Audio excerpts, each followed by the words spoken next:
Yeah, I'll hang out for a little bit. Okay. Now, I'm just how it's still hazy there, huh? I'm looking at the video. Well, I actually have the camcorder up, and it is a little bit. It's definitely hazy. It's today we hit 107 real feel. Tomorrow it's going Wow. to be 112. I had 108.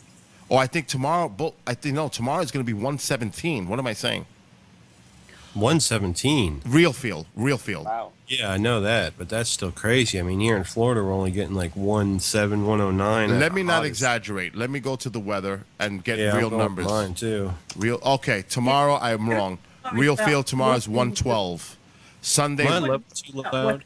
Destruction, but it's going to be weather that a lot of the time that's going to kill people. I think. Right now, the hot. real feel right now is 100. Yeah, see here it's reaching to the mid 90s with an increase. Doesn't show feel like's temperature though. Let me see. Go to AccuWeather.com. They show it to you when you do your thing. It says it on the forecast. It says it on the bottom where underneath the actual degrees, right underneath real feel, it'll say tomorrow it's going to be real feel 112, Sunday 106. Wow, who would have thought? Listen to this. There's only going to be a real feel of 86, son. Wow. Oh my. I'm not even going down to that tonight. And how many hundred of miles south am I from you? Wow. It's Tonight- supposed to be 98 over here tomorrow. But you guys got the dry heat. That's not that humid. Or is it? I don't think so. It's- But it's supposed to be 98. Oh, and the real feel is supposed to be 108. Oh, yeah. So tomorrow, you too. got some humidity there, too. But I'm used to it. It's Texas. Yeah, that's true. That's why I couldn't take Florida. I was down there for a month, 2 weeks last year. I thought I was going to die. At 1 o'clock in the afternoon, I swear I thought I was going to pass out because I'm not used to it. And I had to run for cover. Just want to give a shout out to Lorraine, who's in the chat room. Just let her know hello. Yes, Lorraine. Lorraine the is doing hottest- better, thank God. The hottest temperature recorded where I was 109 in September 2000. Yeah, it's 101 in Dallas, DG Games just said, and it's raining. And usually the rain cools it off. And still 101 with the rain. That's insane. Can't believe that. Wow. That's incredible. In about 30 minutes, I'm gonna leave the Skype because I'm gonna film the sunset. Yeah, do your I'm thing. Do able- your thing. We're going to be here. We're Yeah. not going anywhere. Unless I'm able to somehow stream it or something, or show you guys through the camera, but I don't think so because my internet's bad over here. All right, so go do your thing in a little while, and we'll be here. The hottest it's ever been in Florida is 109. That happened back in 1931. Wow. Georgia's been hotter than Florida with 112. Wow. Let's see what the hottest state ever was. No, not Alabama. 118. Where? In Idaho? Wow. In Idaho. Yeah, 122 in New Mexico. That's you know. God. Wow. Yeah, 122 is the record. Wow. Scotch. That's Let me crazy. see. New York is 108. So you might hit the record. That was 1926 in Troy. The hottest temperature in Texas is 120. Oh, Let's see what Texas says on this one. In that- 120. Yeah, 1994. June 28. Yep. Wow. Wow. epic. Well, it doesn't look like the camcorder is going to do justice. I could tell you that right now. It just looks too It dark. doesn't, does it? I'm just looking at it as it looks. So I'm going to tonight. go outside and The focus isn't very hot, but mine's like that. I was trying to film this on my handy camera. yeah, I'm and going to just put the can't. night vision on. Yeah.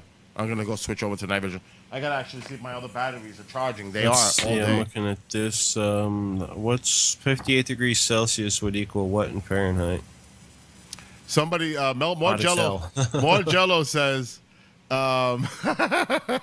Well, 158 Celsius is equal to 136.4 34, yeah. Fahrenheit. Wow. Yeah, it 34 was. Fahrenheit. Yep, 134. That's crazy. Hottest temperature ever recorded on Earth, naturally. Is somebody's? I mean, they're saying that somebody's now two smoke detectors need batteries. They hear all kinds of noises. I don't have none in this room, so it's not me. What are they hearing? A smoke detector beep beep. I don't hear anything. I don't either. That's the weird thing. I can't hear it now either. I do have a smoke detector that goes off every once in a while in my house, but it's like not loud enough to be able to get picked up on the tablet. So where the hell is that beep coming from? I don't hear it. I don't hear it. It's the Nighttime for lighting. me. All right, I'm going outside. You guys continue. Jamie, you're gonna hang out, right? Yeah. All right. Lorraine, if you want to join us or anybody else in Skype, and YouTube chat, message me and BillNYSkywatcher on Facebook, and I'll get you on with us. So I'm gonna go out, step out, and do some changing of the camera. So changing of the guard time. So I'll be back. What other news? Else is in the news apart from I've just looked at that storm system over Louisiana. That looks dreadful. What else have we got? Shelf clouds. Just skimming through my subscription, see if there's any news flashes. Doesn't look like there's been much. But we do have some storms going on in the West Pacific right now. Oh, Just what? one. Tropicals. How's the earthquake situation been today? Because I know that's been ramping up. I haven't looked yet. Either. I haven't actually checked my earthquake monitor. Let's have a look. Tropical storm Monsoon. 40 knot winds, which is around 45 miles an hour. Expected to hit northern Japan as probably an extratropical storm. Well, so they'll get some volcanoes and some earthquakes, I should imagine. That usually seems to be how it works. Remember Nipah attack last month? Wow. That was a 175 mile an hour Cat 5 and it hit Taiwan with 150 mile an hour winds. Damn. So do you actually go out storm chasing, or are you like myself an armchair storm chaser? Well, I just like walk around my apartment, and if I see any like clouds or any rain showers that are nearby me that are close enough to film, I just go for it. Man, Hurricane Charlie was a Cat 4, and I was outside during the whole thing in the eye of the storm. Of course, I positioned myself in a corner where there was no wind and it was a concrete house, and it was insane seeing, sliding glass doors, windows, things flying down the street, roofs ripping off. Crazy. Yeah, If you look on YouTube and you type in Hurricane Charlie Punta Gorda footage, you will see just insane footage. Yeah, it was crazy too because it went from a Cat 2 to a Cat 4 because of the warm seas that were in no time, and then turned right towards us. Mm-hmm. It was built up and then just took a hook right into us. I think it actually affected Disney as a hurricane too on its way out of Florida, I believe. Mm-hmm. And then they had Andrew in 1992. Yep, I was in Andrew as well. I lived in Fort Lauderdale then, and then I lived over here during Charlie. It was Friday, August 13th when Charlie hit. We went without power for 2 weeks. But Friday the 13th, that's weird. What a coincidence. Cost $16.3 billion in damage. Mm-hmm. And 15 deaths and 20 indirect deaths. That beep was me. Ever since somebody said there was a beep, I went ahead and pulled up a soundboard and hit the beep. That one was me.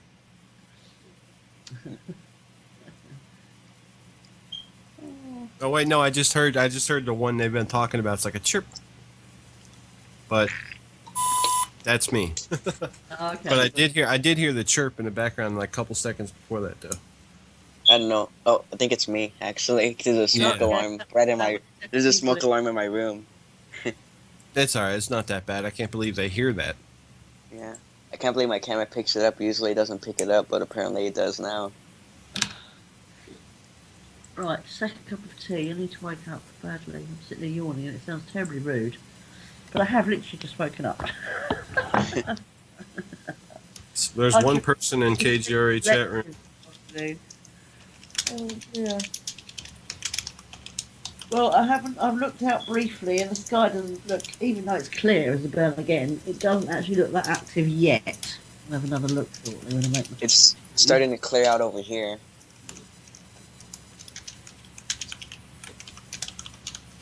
No clouds on top of me, but all around me there are. Amazing if we get the same response we got last night. That was just when I got up the first time at my day's gone really funny. Midday, I think. It was up to 8,300 views. I should break into I'm control of the station right now. I should break in and promote it and tell people to come on over. Do some sharing. I've done my hashtaggy thing as usual. I can't believe the amount of gamers we got in last night.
Insane over here.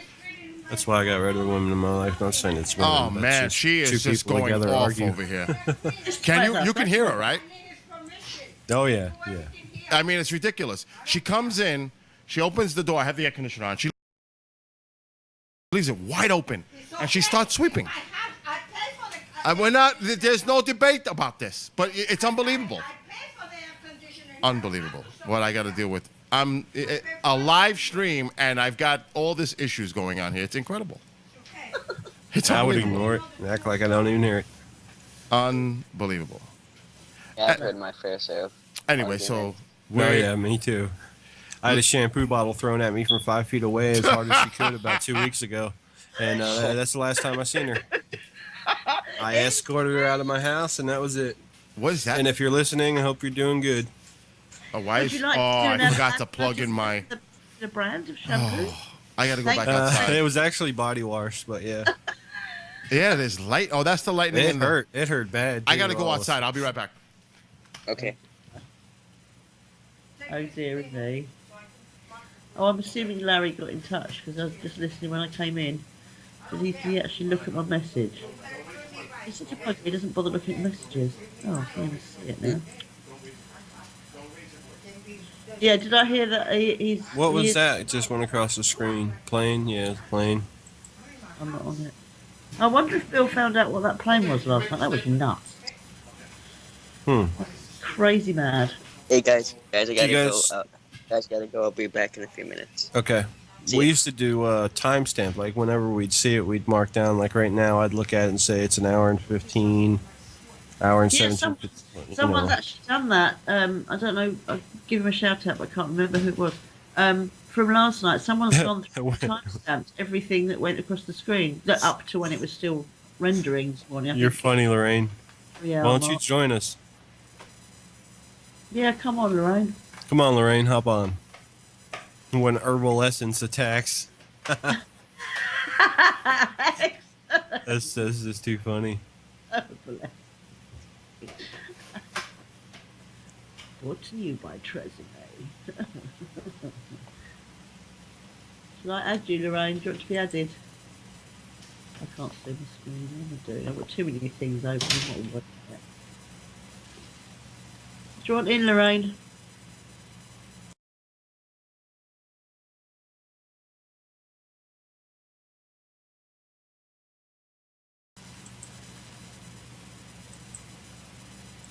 Oh, what am I doing? Who did we lose? Still He said okay. he'd be right back. There you go, Lorraine. I'll add you. You're on it anyway, so you can just come and go as you please. I like your avatar, Eric. Bozos. No Thanks. bozos. What, I forgot I had that on. Yeah. Yeah. I'm gonna change mine. Let's find something.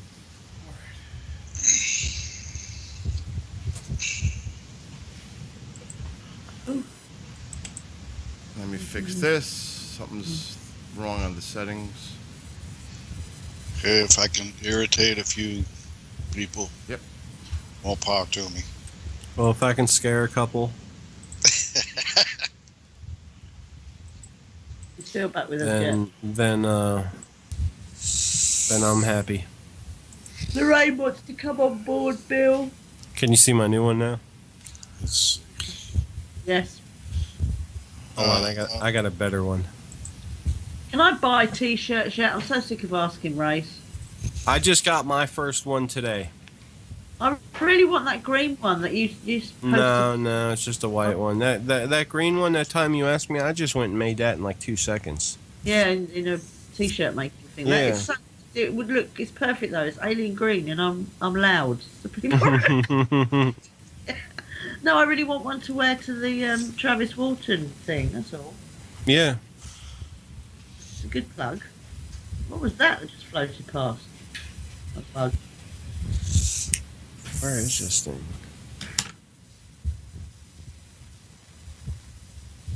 Oh yeah, it's in here. Oh yeah, that's wicked. There we go. You're such a tweaker, Jamie.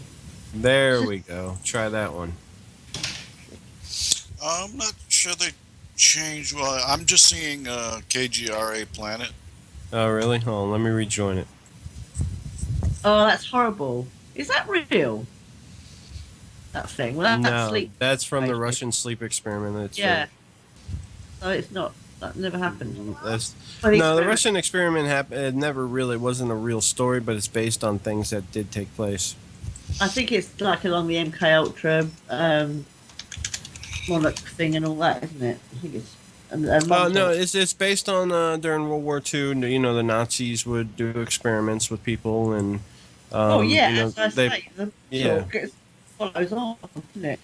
they So just you- threw them in a you- gas chamber. I read that whole thing, and it's a long story, but it's definitely creepy.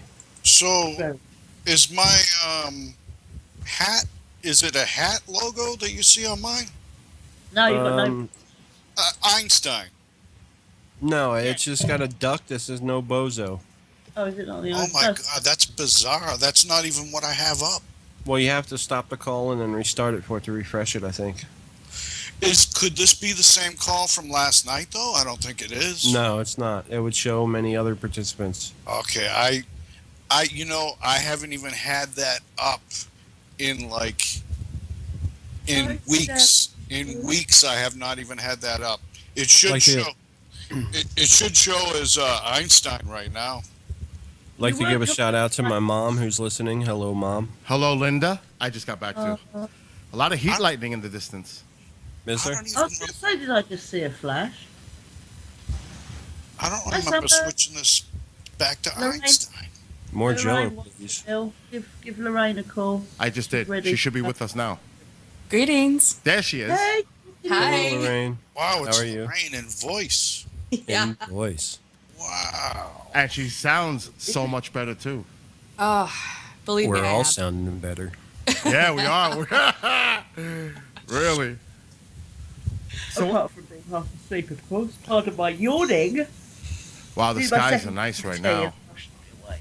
No, I slept long today, so yawning ain't gonna bug me. See how nice the sky looks right now? This is brilliant. Is What it, is that satellite? Yeah, it's definitely dark. Why don't you? What are you using now? The camcorder? No, night vision. Okay. Oh, look at the plane. Have you got Perseus in? Do you know where it's going to come up? Yeah, I'm looking for it now. It's definitely very low right now. Yeah. So, you know what you should look for that come up. cluster. If I was you, I would have that live meteor echoes on too, so that you know when one's coming. Things Yeah, are pretty that's cool. You know what- what causes that? What's that? That is- The meteor echoes. What? How you can hear them things. So when Oh, they break through the atmosphere, the shooting stars, meteors, they're reflecting our own radio transmissions. See, doesn't that make you question everything? I tried that last night. We actually tried that. All right, I got whoever's trying to call. I got to call you back. So let me do that. Let me call can you put back. that link up, Jamie, in chat or somewhere, and I'll put it in. Let me call. What this- for meteor echoes? The Meet sound? you, Yeah. the singer. Oh, sorry. I'm trying to figure out who this person is that's trying to call me. Am I? I don't know who this is, so I don't like taking calls when I don't know who they are. What's the name? Am I? Oh, Or maybe M? Is that? I can't tell. They're trying to call me again. Did I lose everybody? Now that's weird. Did I lose everybody?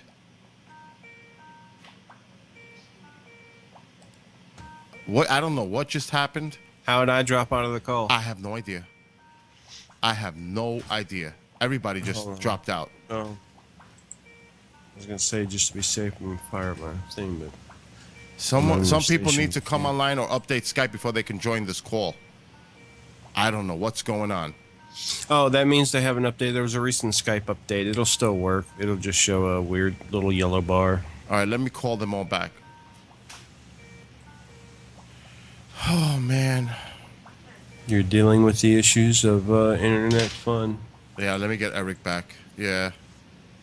There's a lot of heat lightning going on in the distance. If you, I don't know what. All right, you know what? Let me disconnect this call. I'll call you back, Jamie. Okay. All right, let's get everybody back. Something odd and bizarre happened. This is like last night. It's okay. We got Eric back. Yeah. So now we got to get Jamie. Let's get Jamie. Heidi. Who else was on with us? Storm Stargate. Chaser, Storm Chaser. Yeah. Heidi Neal, Lorraine. That's right, Lorraine. Let me get Lorraine. Lorraine. They're trying to call me now. Yeah. Let me get Storm Chaser. Somebody, they're trying to call me. They can't call me right now. That's what it is. I hung up on that, and then I hung up on everybody. Okay, so let me get.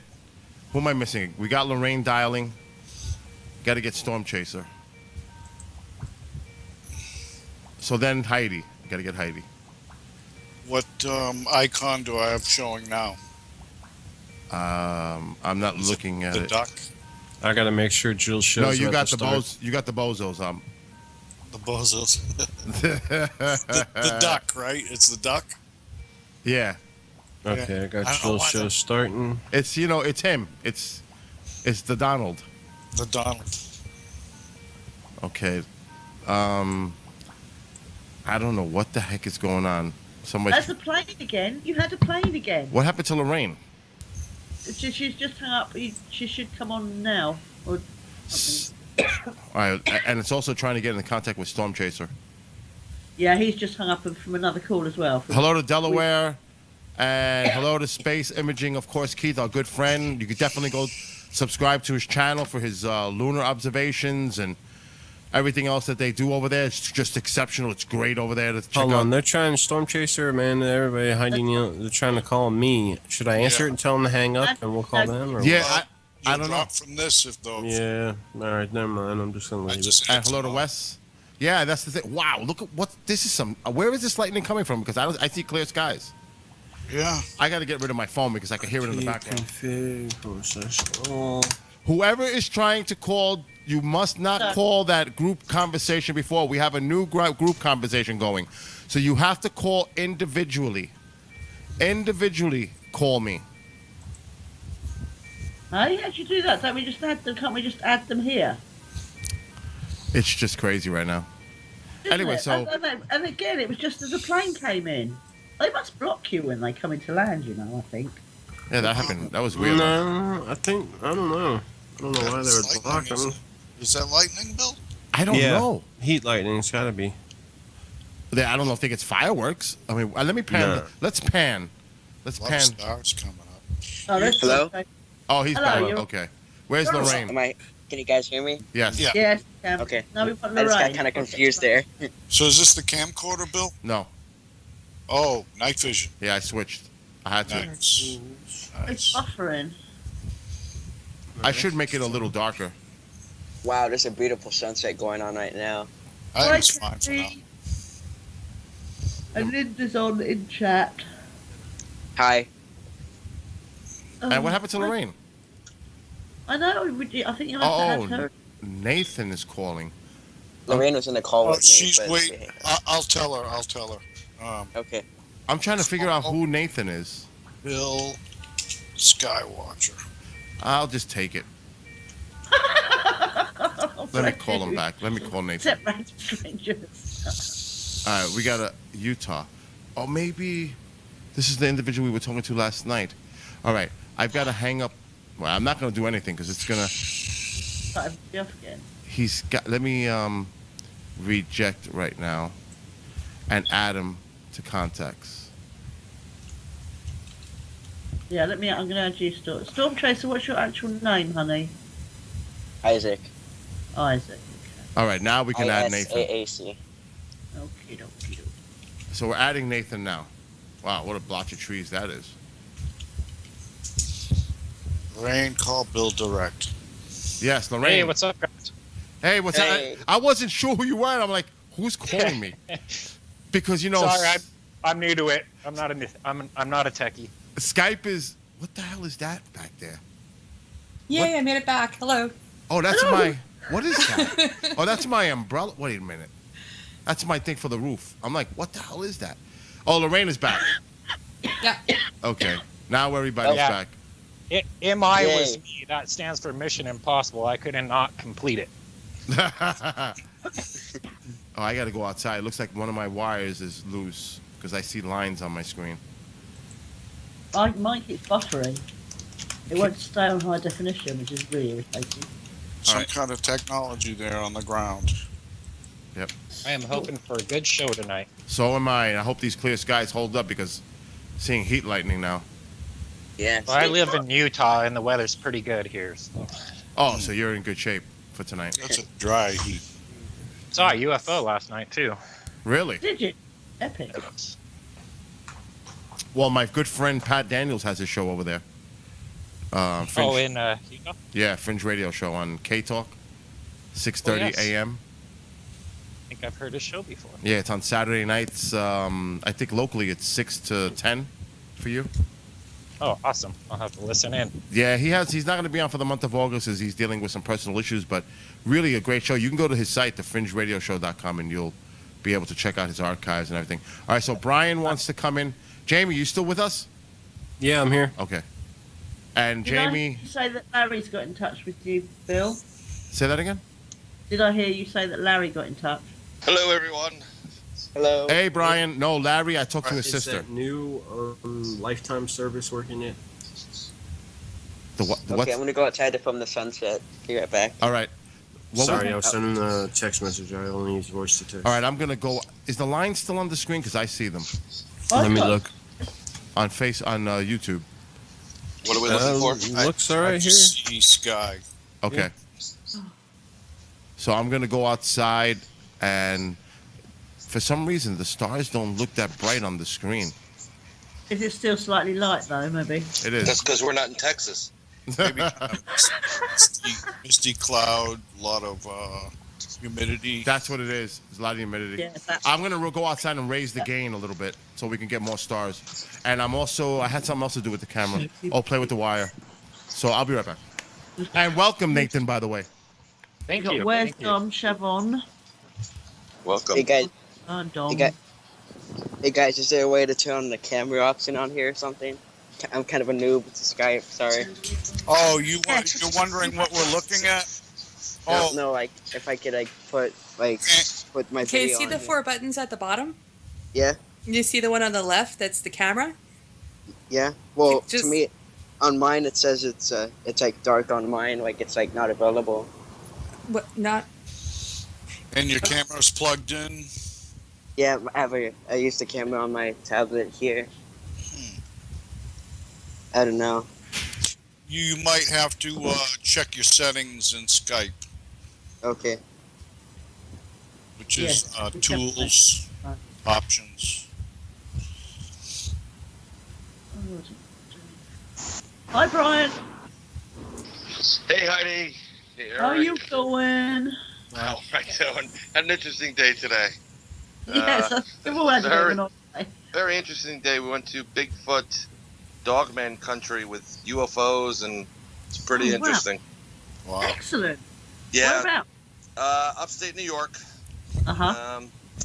There's a lady that has captured video footage of Bigfoot families with little kids, like little Bigfoot kids or children or young, and dogmen watching them from a distance. Wow. And she, one of the people that has actually stayed over at the property is I forgot his name, but from Survivor Man. Whoa, Okay. there's something flying on that screen right now, kids. So pay attention. He's the Bigfoot guy on Survivor Man. Yeah, Yeah, I've actually yeah. Les Stroud. I've interviewed him. Les is, and we're actually he's coming up in a couple of weeks, and we're going to be going up and meeting with him and talking to him. But he's coming back to their property because of all the action up there. So Did you manage to get an interview done or anything? Yeah, it's it's funny.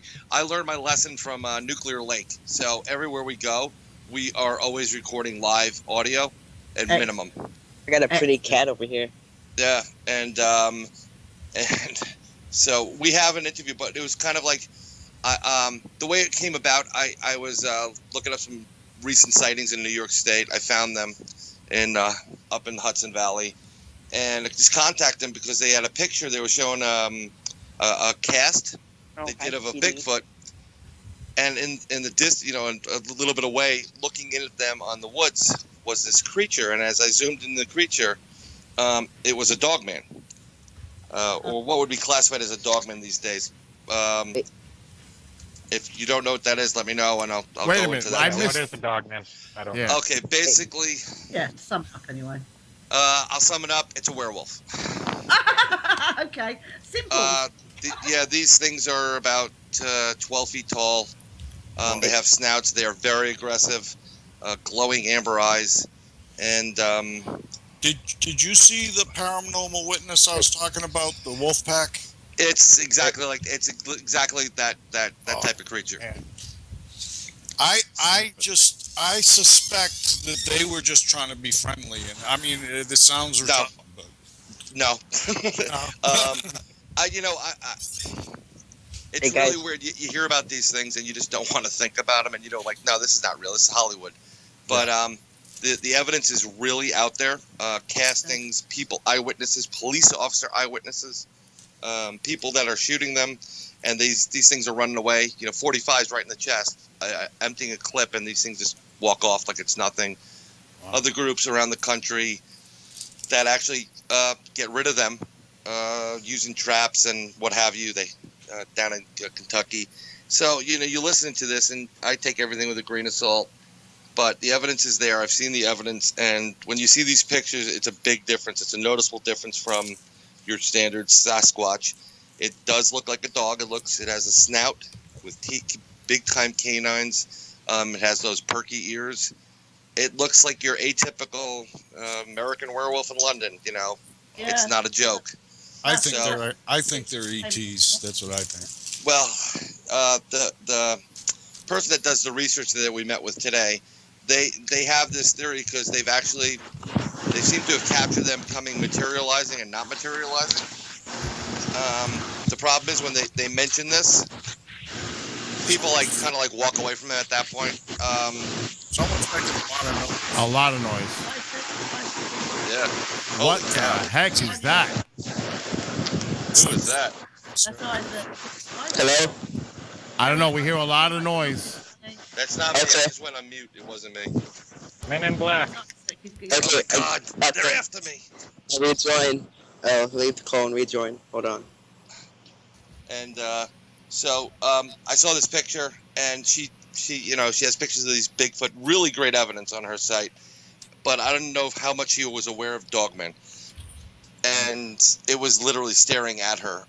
Actually, a week ago, atypical of what this creature does, it started ringing her house door, and the store, which is attached to her house, bell at about 4 a.m, back and forth, bing bong, bing bong. She wouldn't open the door, but this is what this creature does. It taps on your glass. It tries to get you to come out. It has ring doorbells. So I contacted her because I was interested in the evidence, which was fantastic, and to let her know that that's not a Bigfoot. That looks to me like a dogman, and they're aggressive, and you got to be careful. And from there, we just did an interview with her, and she interviewed us. You know, we were swapping stories, but we're definitely going to interview her formally.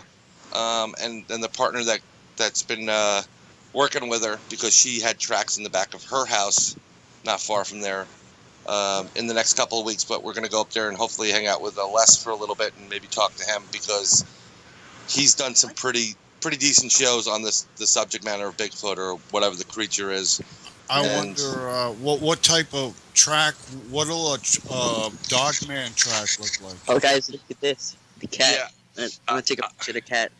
I'm gonna try to post a photo of a track so you can see what we're talking about. You know, your Bigfoot, and she's got, not only does she have Bigfoot tracks in the snow single file, but she also has knuckle prints, and she has castings. I mean, it's the real deal. It's not the you know, we vetted pretty well her her information, but I'm just trying to find a picture of a dogman track for you. Basically, it's a long track. It's not like a Bigfoot track.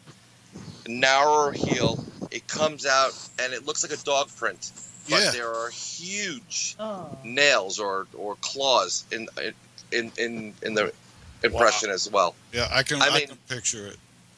You know, the reports of this creature is like up to 12 feet tall. Yep. No. Yeah. Percy is very low on the horizon still, so. I think in the wolf pack, I think I recall them saying like they thought 7 or 8 feet, something like that. And I mean, you know, an 8-foot wolf that can stand on bipedal and has like claws that are probably, you know, bigger than my fingers. I mean, like it's pretty sick. I'm just not sold on them being hostile, and a little bit of where that comes from is I'm not afraid of dogs. I love dogs. Me too. I'm a dog guy, 100%. Yeah. Same here. I mean, Well, Eric, I agree with you, but you know why? Why? Well, in my opinion, a creature described like that had a chance to hurt any number one of us, and it didn't. Like we all went home, not a scratch. Not, yeah. You're a hunter. Yeah. Oh, there's plenty of scared, but I think they're scary, and people would think that they're about to get ripped to shreds. But I think that's all a good possibility that that's all a misconception. I would hope so, but a lot of the reports that I'm getting from people that are very wood oriented, these are, you know, seasoned veteran type of hunters and woodsmen, woods people. I mean, they're always hunting, carrying stuff. They've seen this thing, and it was very aggressive towards them, going at them, attacking them, biting if they had the ability to get out, let's say in a car or whatever. They're lifting up cars. Okay. But more so than a Bigfoot would ever be, you know. Well, this thing did trash the house. I mean, it definitely lifted up the island and bashed some of the cupboard doors, but it didn't actually hurt any of the people there. Yeah, and think about what dogs can do. They have incredible control. They can nip at you to scare you or warn you, but not even leave a mark on your hand. Yeah, you know, I mean, I had a wonderful, wonderful dog. I mean, he was my hairy kid. He's an English Bull Terrier. He could destroy you. He can kill everything in this house without even thinking about it. But he was a sweetheart, you know. And you know, he never started a fight. If you started with him, he's going to try to finish that. You know, that's the type of an animal he was. And I agree that, you know, they do when they play, they usually use that pincers that they'll bite down because that's their zone. And I felt the pressure from my dog. He actually bit through my thumb. It took a split second by accident. But I mean, the reports that I keep hearing from multitude of people is this thing is very aggressive. Now, what I think the more aggressive of these type of creatures, this is. What the hell is going on? This is just insanity. I don't get it. It just disconnected with everybody again. Somebody is trying to call. Isaac, darling, wait, you can't you can't call back in once you've dropped it, but someone has to call you. Yeah, I'm gonna call him back separately because it just messed me up on my end. So let me call him. But he's on now. Okay, sorry. Bye. He's here now. Okay, good. I'm right here. Okay.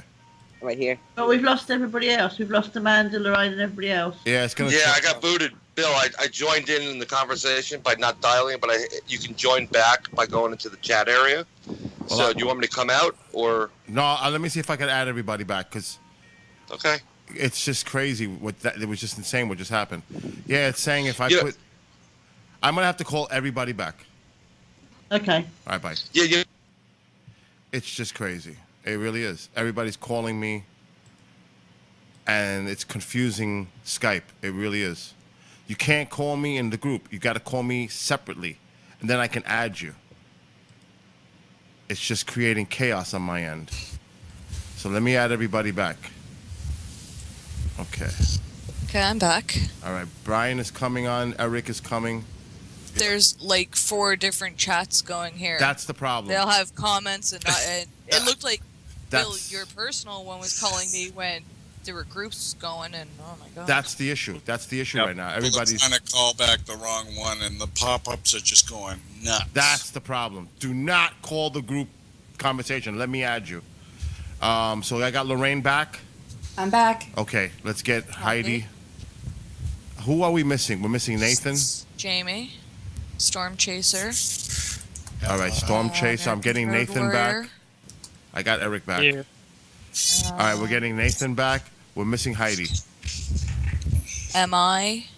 You're on. That was. MI is. Sorry, I'm just going through lists. Lists of previous names to see if I'm there's- missing Heidi. There she is. Let's go find. Missing Brian. Who else? We're missing Brian again? Yeah. At least it's not as bad as last night. And I heard you saying everyone got kicked off again. Did this happen earlier? Yeah, everybody's calling me on the other group calls, and it's blocking the other ones out. It's just insane. Yeah, you need to delete all of those. They're a pain. That's the mistake I made, and I called everybody at stupid o'clock in the morning accidentally by pressing the wrong button. Looks like I lost. Well, I think it was you bloody guys. 3 in the morning. Did we lose Eric? No, I think you did. Okay. Oh, you lost your YouTube feed, so. Chris maybe Brown it's is in the house. Did I? Chris Brown. Yeah, I just saw that. I still No, see I'm tapping to get back to Yeah, my YouTube is working on my end. No, Yeah. I see it. I see it. It was my end. Okay. It must have been like everything going down. What I was saying earlier about the dogmen, a lot of the more aggressive ones seem to be the younger ones, the teenagers. So, and the older ones seem to know better. Like, let's not mess with these things. But I'm just into this just recently. I'm still, my mind can't wrap around this as a, I'm thinking Hollywood, American Werewolf in London, and if these things are real, wow. Oh So yeah. that's the image. The instantly you're talking about it, I had that, like you say, a stereotypical, literally American Werewolf in London character, if you like. I saw a great Yeah. video of one time that looked to me to be real. It was like a video of a front yard and a mailbox and a road, and this thing was out there, and I swear that was you kind of wondered whether it might be like a Bigfoot or it was like a wolf man, like a dog man. It's just the strangest thing in the world because it has those I say big ears. we all need to clap for the Wolfman. Hey, myself. Chris. Hey, Chris. Yes. Hey. There's a station, I think it's KACC or no KCAA. Richard Hoagland's on from 3 to 5 for Eastern, and Yeah. Friday nights afterwards he plays like 4 hours of old Wolfman Jack shows. Oh, that's awesome. Wow. It's so cool. It's so cool. So that would be like 5 a.m. Eastern for you guys. Is that guy Hello? still around, or did he? Hoagland, pass? yeah. No, Hello? the All right, you're on. Wolfman Jack. Oh, Wolf. Yes, he passed away. Ooh. A Late couple years 90s. ago, right? Yeah. No, late 90s, I would say. Yeah. Can you guys hear me? Yes. Yes, we can hear you. You get to the point though when you just don't know, is that guy dead? No. Yeah, there's so The many. Mandela effect. Ah! I can't remember what movie Wolfman Jack played in, but when he played in a movie, kind of a small little part, right? American On his Graffiti. Yes. No, it was another one that he played on a later one, right kind of before he had died, and then I think he played in a Roseanne episode or something like that too. But yeah, it was in like the late 80s. All right, I just want to quickly, I don't mean to interrupt you guys. I just want to say hello to everybody that's in there. Kathy from KGRA's in there. Charles, Siobhan. You got 62. Here we are. Look at this, Bill, man. Look at the people. And in it's here, early. man. Casey, Caitlin, Keisha, Wow. of course. How about Mothman? Yeah, Mothman. Casey, I said.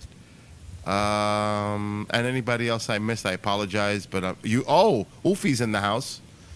Jenny Miko, Sean, Kevin. Let's see quickly. I'm just scrolling. Wes and Dagger Spells for right now. So I'm sorry. Continue, guys. Christy, my lovely Southern Belle. Bless her. So, Dog Man, you met. What happened? You went somewhere today? Because I missed that, Yeah. Brian. We wanted you to go. We wanted you to. I was passed I had out. a good feeling we were going to see something. I think I caught something actually on film. Just regular pictures. I got to go really blow it up and go through some Photoshop to pull out some of the natural light, and I don't want it to be shadow play.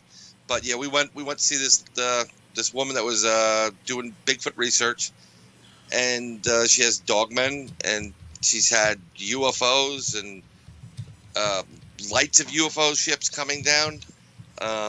It was an incredible experience. She has casts of these feet. Wow. They're huge. So when we were holding them, and one of the people that spent some time up there was Les from Survivor Man, and he's coming back to spend some more time in a couple of weeks with them to probably investigate more because he found it very intriguing. Now, are you sure it's Les, the guy in Survivor Man, or is it his Bigfoot guy from Colorado? No, it's a Survivor Man himself. Oh wow, okay. Nice. Hello to Duck. You know, What's up, Duck? Jim Malliard from the Malliard Report. Check out his Hey, show Tuesdays. quack. Quack. Quack. Yep, there you go. He's in the house. So yeah, Lee, not Les, Lee Shroud. Sorry, it is him, and it's pretty interesting stuff. That I was blown away by the evidence that this lady has. We went up there also because she has a client that's a little bit more north upstate, and he has a farm. He's seen 3 dogmen on his farm, and they're killing his cattle. But what is the dog man? Is this some kind of hybrid? I mean, what is it? It's a 12-foot werewolf. Really? I mean, that's the simplest way to say it. Is it a humanoid? No, it looks like it's like Bigfoot on crack, but Oh looks my like a dog. God! Now, how sure? But Bigfoot on crack. I'd be a little dumbed. When someone says bugging out. and cattle, I have a trouble buying. The guy called up and he says, "You got to do something. I watched this thing rip the head off my cow." Okay, that's just not possible. No one rips the head. Nothing rips the head off a cow. That's just. I don't know. I didn't see it. It may be an exaggeration because of the adrenaline or whatever. It's But it's. I'm willing to give people benefits of the doubt, even though there's doubt in my mind. But I would have to actually witness something like this. So, but it is attacking cattle there. It's killing sheep. It's killing cows. It's going after horses. So he doesn't know what to do about it. And somewhere down the line, someone told him you put lasers up, and I'm like, what is this, Dr. Evil? Sharks we've got Bigfoot with lasers. Preparation H. But But it's just a news. I've been listening to some of the Dogman episodes. Vic Condiff has the Dogman series and researching a lot more on it, and it's just mind blowing. It's like you just don't want to believe this stuff. I mean, it's really weird. I can believe in Bigfoot more so than I can believe in Dogman, but apparently this thing is legit.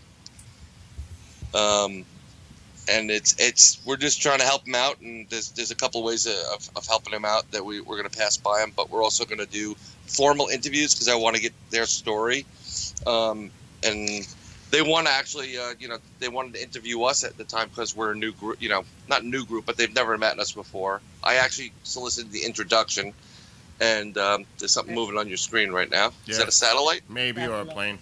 It's hard to tell. But it was just I was so intrigued by their evidence that this lady posted on her website, and she does pretty much the Hudson Valley North.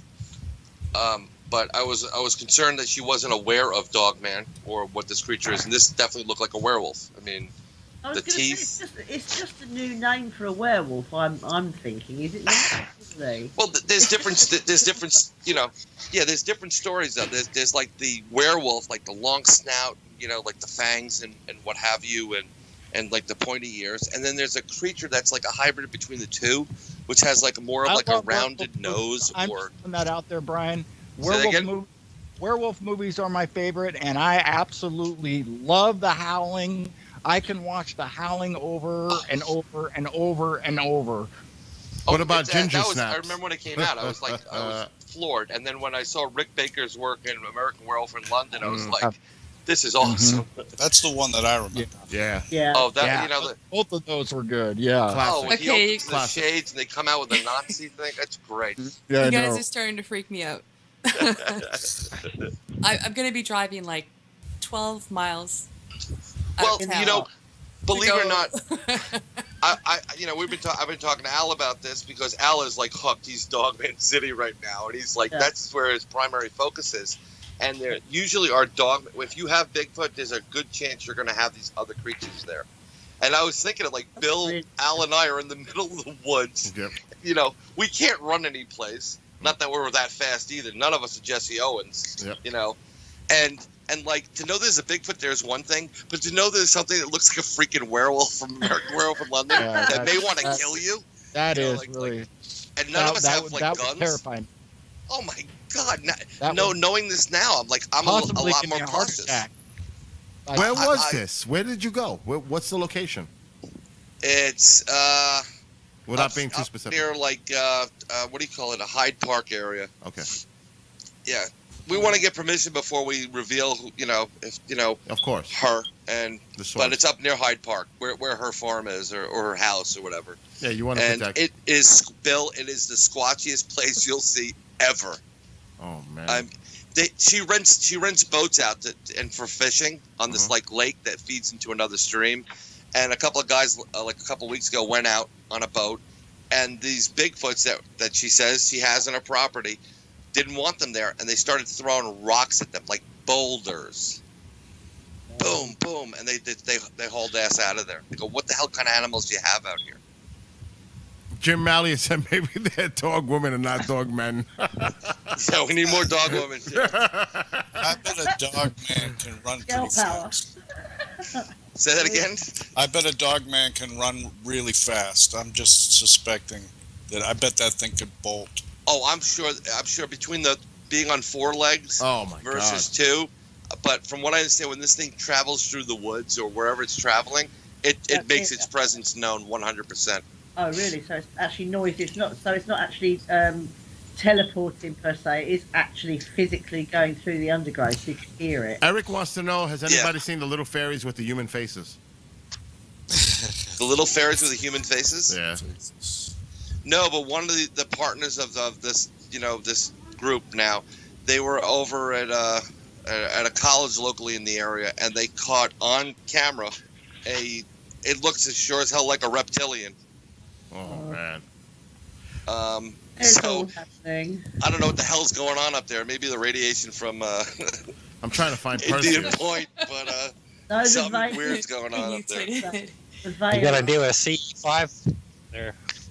Yeah, What you know, is we just did a CE5. I literally made contact with something. It burst 3 times. I had 3 other people there witness the damn thing. I was blown away by it. I thought it was like, yeah, whatever. New York City, not gonna happen. It happened. By the way, they just did a few months ago, about 2 months ago. Brian and Al came over to my house, and they did an investigation. And, Yes, we did.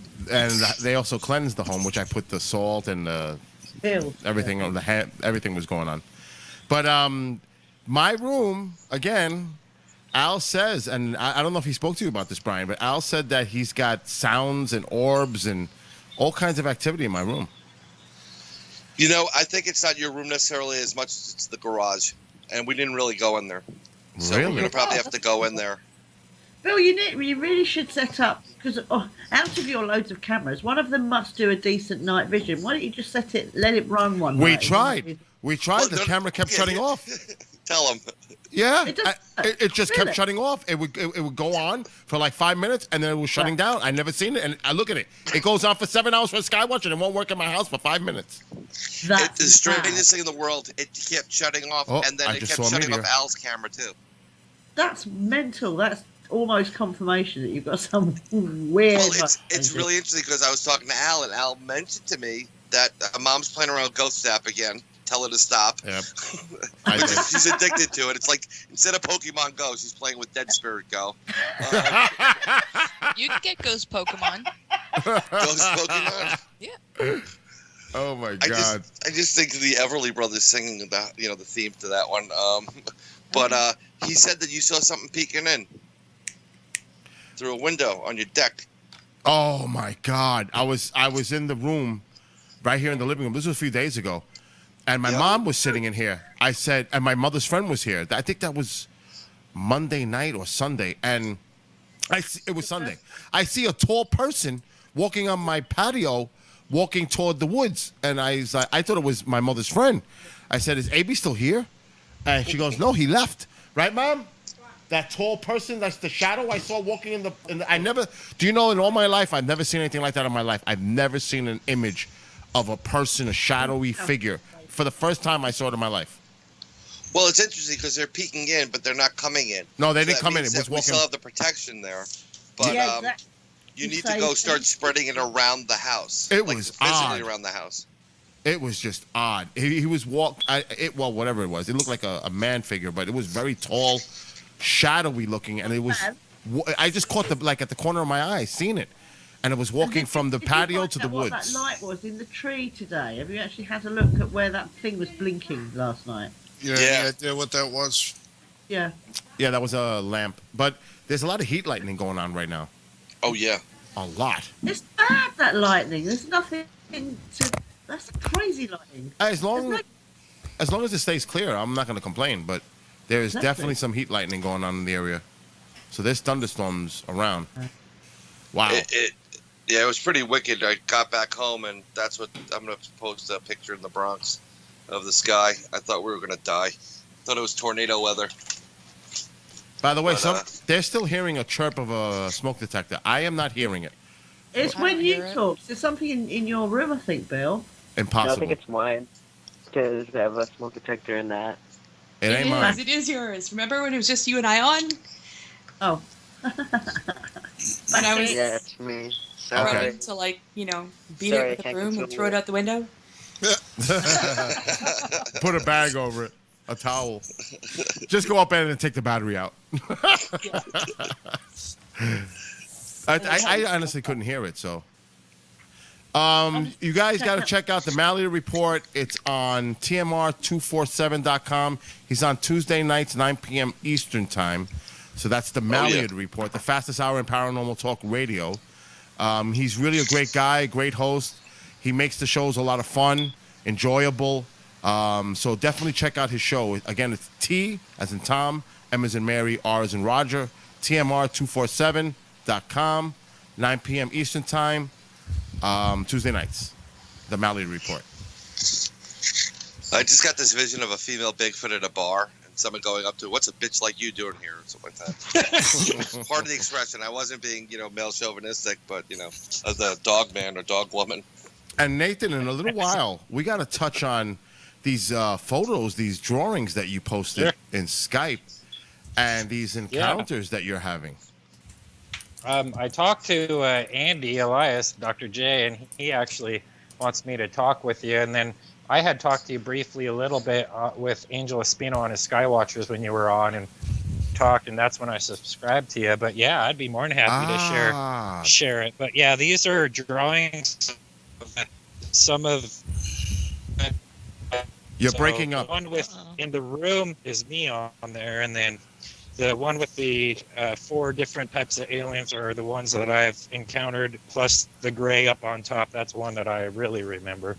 If you can, repost the pictures in Skype again, because I'm going to, if you allow me to, I will, I'll share them in the YouTube chat with Printer Share, the screen share thing. And then we can discuss them. Oh, yeah, absolutely. And also, if you ever want to come on the show with Jamie and I, let me know. We'll get you on. We're open starting in October, so if you ever want to come on the show, anytime you'd like, hit me up. I'll be more than happy to do that. Okay. I feel that if you have something to share, you should share it to the world. So. Yeah. So just share those pictures, and I'm gonna first post them in Skype. I mean, in YouTube. This way, everybody can take a look at them. The drawings that you did. Wow, that's some serious weather stuff that he's putting in there. Yeah, I'm gonna try to find them. I know I had to scroll up in Skype chat. Yeah, they're really cool. Yeah, I'm resending them again. Thank you. Anyone interested that might be interested, I conducted a great UFO saucer interview on Monday. Really? Just go to MUFON case files and check Massachusetts. And it was about 40 minutes, I think. I was psyched. I thought it was my best interview yet. Really, really credible sounding case to me. Huh. Congratulations. Did you draw this yourself, Nathan? Yeah, I drew all these. Wow. Very impressive. Aren't they just? Thank you. That's amazing. The shooter. Bill, we're going to do the shooter thing. I can't even throw that good. And Keith to get ready to paste it every time you see one. Hold on, Mom. Eric, if you can, go to the MUFON page, put your case thing in there, then link it in YouTube chat. Okay. And in Skype. Okay. This way, everybody can check it out. Somebody broke up. I was saying I actually had a chance to speak with Steve Hutchins from the director of MUFON. Yep. Oh, yeah. And he wanted me to present a case to him because he thought mine was quite intriguing because we had talked a little bit on the Skywatchers radio, and Angel's like, we got to get you on the show. This is absolutely crazy, you know. But, Did you make an official? Have you made any official reports to MUFON or NUFORC? I haven't yet.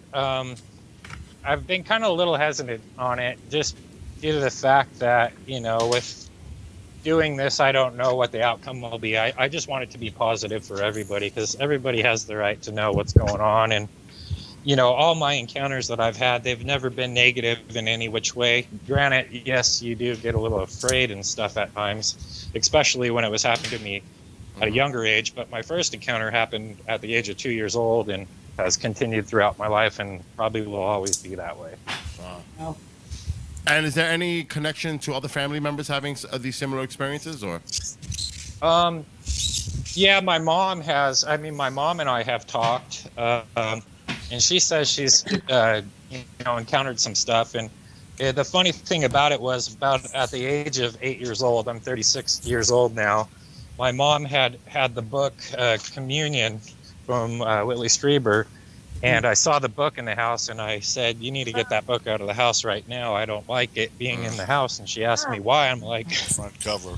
Because they keep visiting me. And she's like, well, why do I keep visiting you? And I said, it's hard to explain. You wouldn't understand. And is it the front cover that bothered you, the picture of the alien? Yeah, because I've had a lot of encounters with the grays and stuff, and some of the others, like the mantis type. They're about 12 feet tall.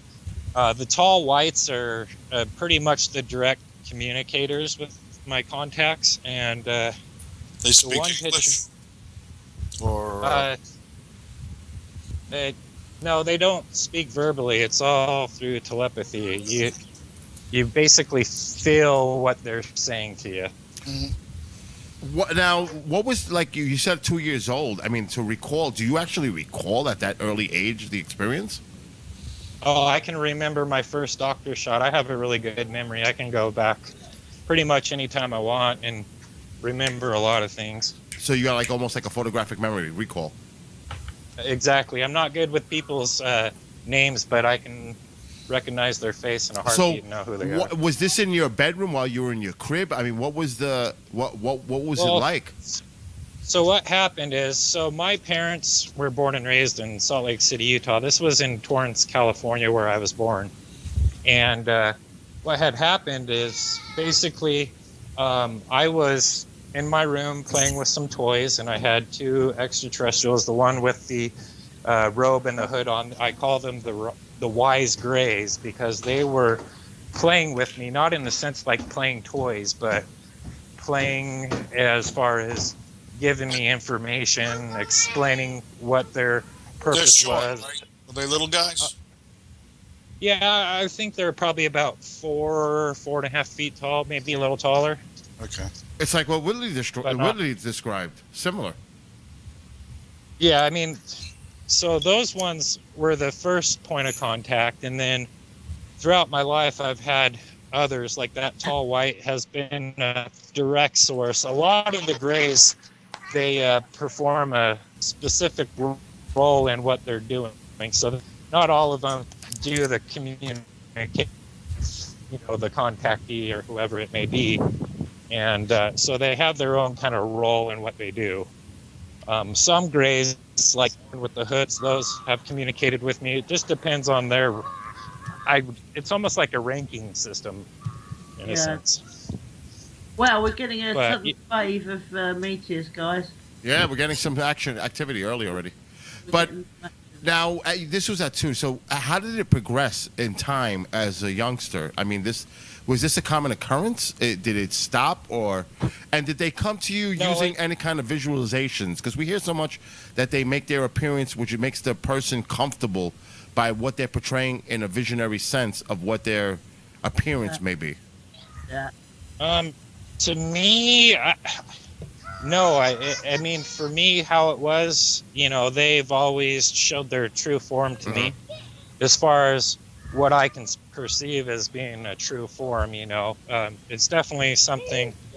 They do have the ability to shapeshift to make something regular.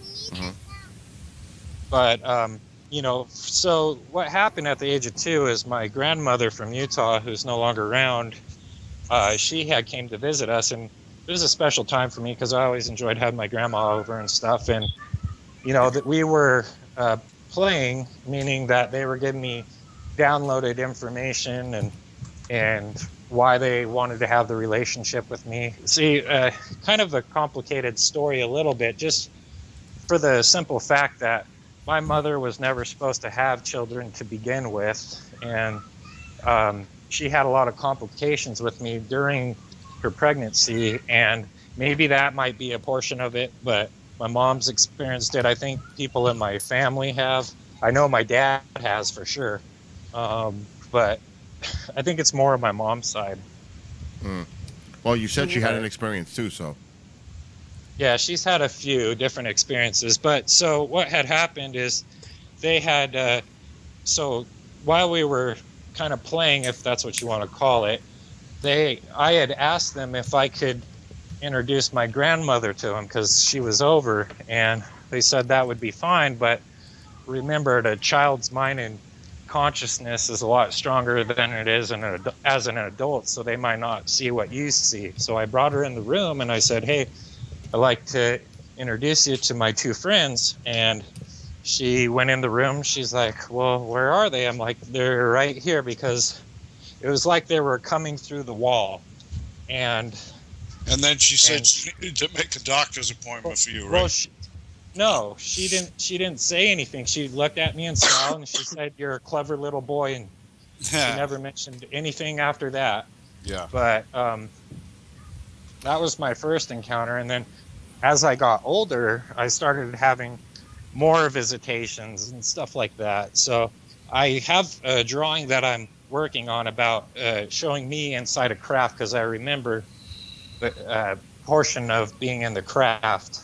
And so I'll send that to you guys later. But Okay, I got a question for you. While you were getting older and you were having these experiences in your adolescent years, teenager years, whatever it may be, was this mostly while you were sleeping or in your bedroom? And do you remember exactly how it took place? In other words, did you suddenly just wake up? Were you conscious? Were you asleep? I mean, were they standing on the side of your bed? Did you see them actually enter the premises? So to answer that question, so how it originally would happen is it usually occurred during nighttime, and so it usually was while I was dreaming, but I had this urge to always wake up in the middle of the night, and I used to be kind of scared at certain points because it was like, oh shit, there's 5 of them in my room. And when you're young and you're starting to get introduced to like horror films and alien sci-fi movies and stuff like that, you start getting. Now, Nathan, you called in to you call into Skywatchers a couple times, right? Yep. Skywatchers Radio. Yeah. Okay, yes, all I right. have. And now you finally got your Skype going, because you think you just called on the phone before.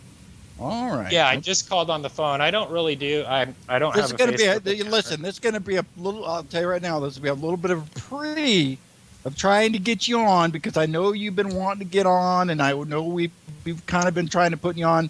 Kind of putting you off a little bit. So just keep going, because I'll help you out and I'll get you on Skywatchers. Oh, I'm definitely going to get him on the Jamie Havigan show. Yeah, There's no question. So we'll help you out. Oh, well, I appreciate that. Dr. J's going to have me on his show here in a couple weeks, and we're going to talk. I've sent him those drawings and stuff. This is a new thing for me. I've never really ever done this before, and, it's time to let this out. I've been holding it in for 36 years, so it's one of those things I think the people have a right to know and not to be afraid of it, because it does happen. So you were I don't want to confuse this, because many people, they say, oh, he was just dreaming. So you were conscious when you seen these beings in your room? Oh yeah, several times. I mean, I've had probably 20 to 30 physical encounters. Now, if you've interviewed abduction people or contactees, they don't have every bit to the story. I mean, you're only able to comprehend so much of what's going on, because if there's anybody that's listening that's had a physical encounter, it's quite intense. It's it's very intense. Not an easy feat. No. I hear a lot of people, oh, I'm ready to make contact, I'm ready to see them in full form, but really, are you? Because you don't know what it's like. That's my thing. Yeah, your down to earth conscience can only handle so much, so you're only going to remember so much. Yeah, so I would erase my encounter out of my head if I ultimately, Nathan, had a choice to go and rewind time. I wouldn't have went out that night to go and water my yards and all that. I wouldn't, if I would have known. By the way, I don't mean to interrupt you, I'm Nathan. in the process. I don't want to interrupt you, but I just want to mention that Space Imaging Keith right now is doing really up close and personal imagery of the craters on the moon. So check out his YouTube page. It's Space Imaging Keith, and they do extraordinary work over there. I'm sorry, Nathan. Go ahead.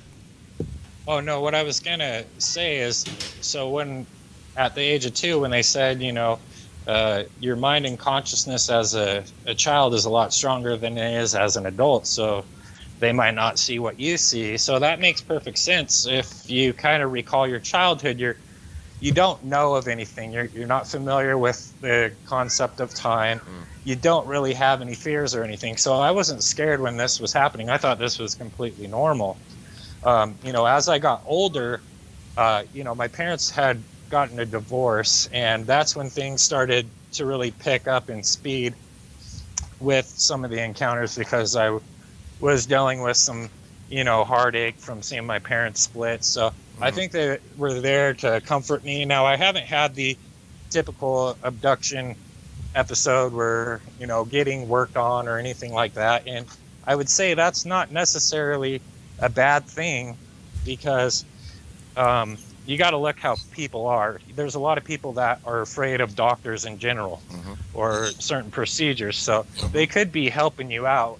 And even that's though the you way I might see be it. frightened, it depends on how you perceive what's going on. So that really is developmental on your spiritual side of things and I consciousness. totally agree with all that. I also, and Travis Walton even says he doesn't believe, he believes that when he was taken, it was because of the injuries he suffered from the initial impact of the beam or project, whatever that was, the ray, we'll call it. And they took him up to repair him, to fix him. So, And then he that became makes some frantic. sense. Yep. Think about it. So this one picture that I have put on Skype with the 3 aliens walking in the room, if you look closely behind the door, there's kind of the back of my head and the back part of my body. So I was dating this girl in California, and this is all in California. And before I had a driver's license, we'd just talk on the phone all night long, and sometimes we'd fall asleep while talking on the phone. Well, where my house is located, and I'll actually do a picture of the house that my parents built here in Skype, and you can see the house, so it better describes what's going on. But so what happened is we're talking on the phone, and I heard my friends riding their motorcycles up, and this was about 1 o'clock in the morning. Well, we used to like to sneak out of the house and go have fun and party it up when parents would go to sleep. So I thought I heard them coming up, and I put the phone down. I said, hold on real quick. I went to my door, and the door handle started opening up by itself. Wow. And it's not like, you can tell when someone's opening up your door handle. You can hear the sound of someone grabbing the handle and then watching it twist pretty rapidly. This was, I think, all done by mind for them, because it opened up really slowly. I didn't hear anybody grab onto the handle.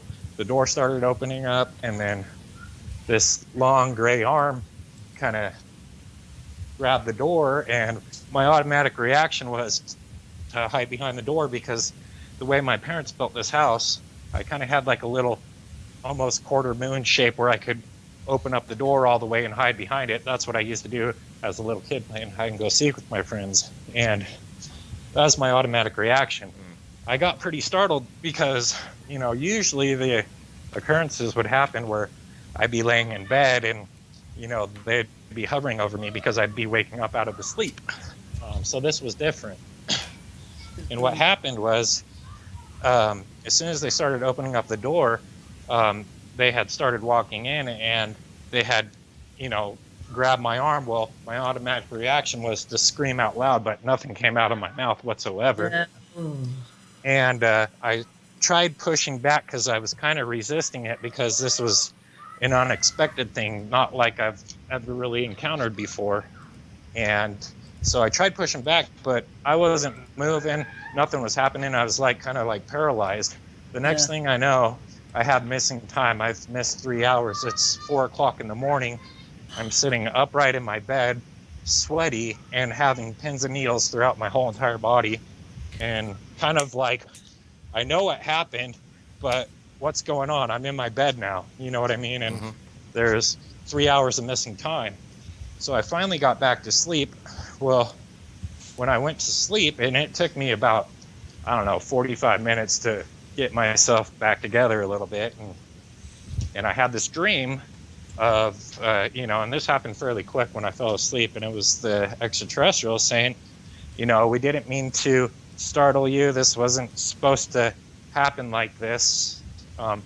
And we're not going to see you for a little bit until your mind and consciousness develops as an adult. So that was kind of like they're saying, we're not going to be around for a little bit. Well, I've been having a lot more feelings and sightings and stuff now, and I think some things are going to be happening again here for me fairly soon. Yeah, it could be the fact that now I have a son, so I don't know. Who knows? Yep. That's part of being an adult, that's for sure. Yeah, so, but I mean, it really helped me to understand, I think part of it was to process what had happened through as a child and growing up having these experiences, them telling me that they weren't going to be around for a while. So to see how I would handle and cope things, because I mean, I can remember these events like it was just a split second ago. It's, quite vivid. And did you ever consider regression therapy? I really have, but I don't know who to see and who I would trust on that, because there's this personal side of things where, I don't want someone to kind of take advantage of the situation. Mm-hmm. And I don't know anybody reputable that would do something like that. Mm-hmm.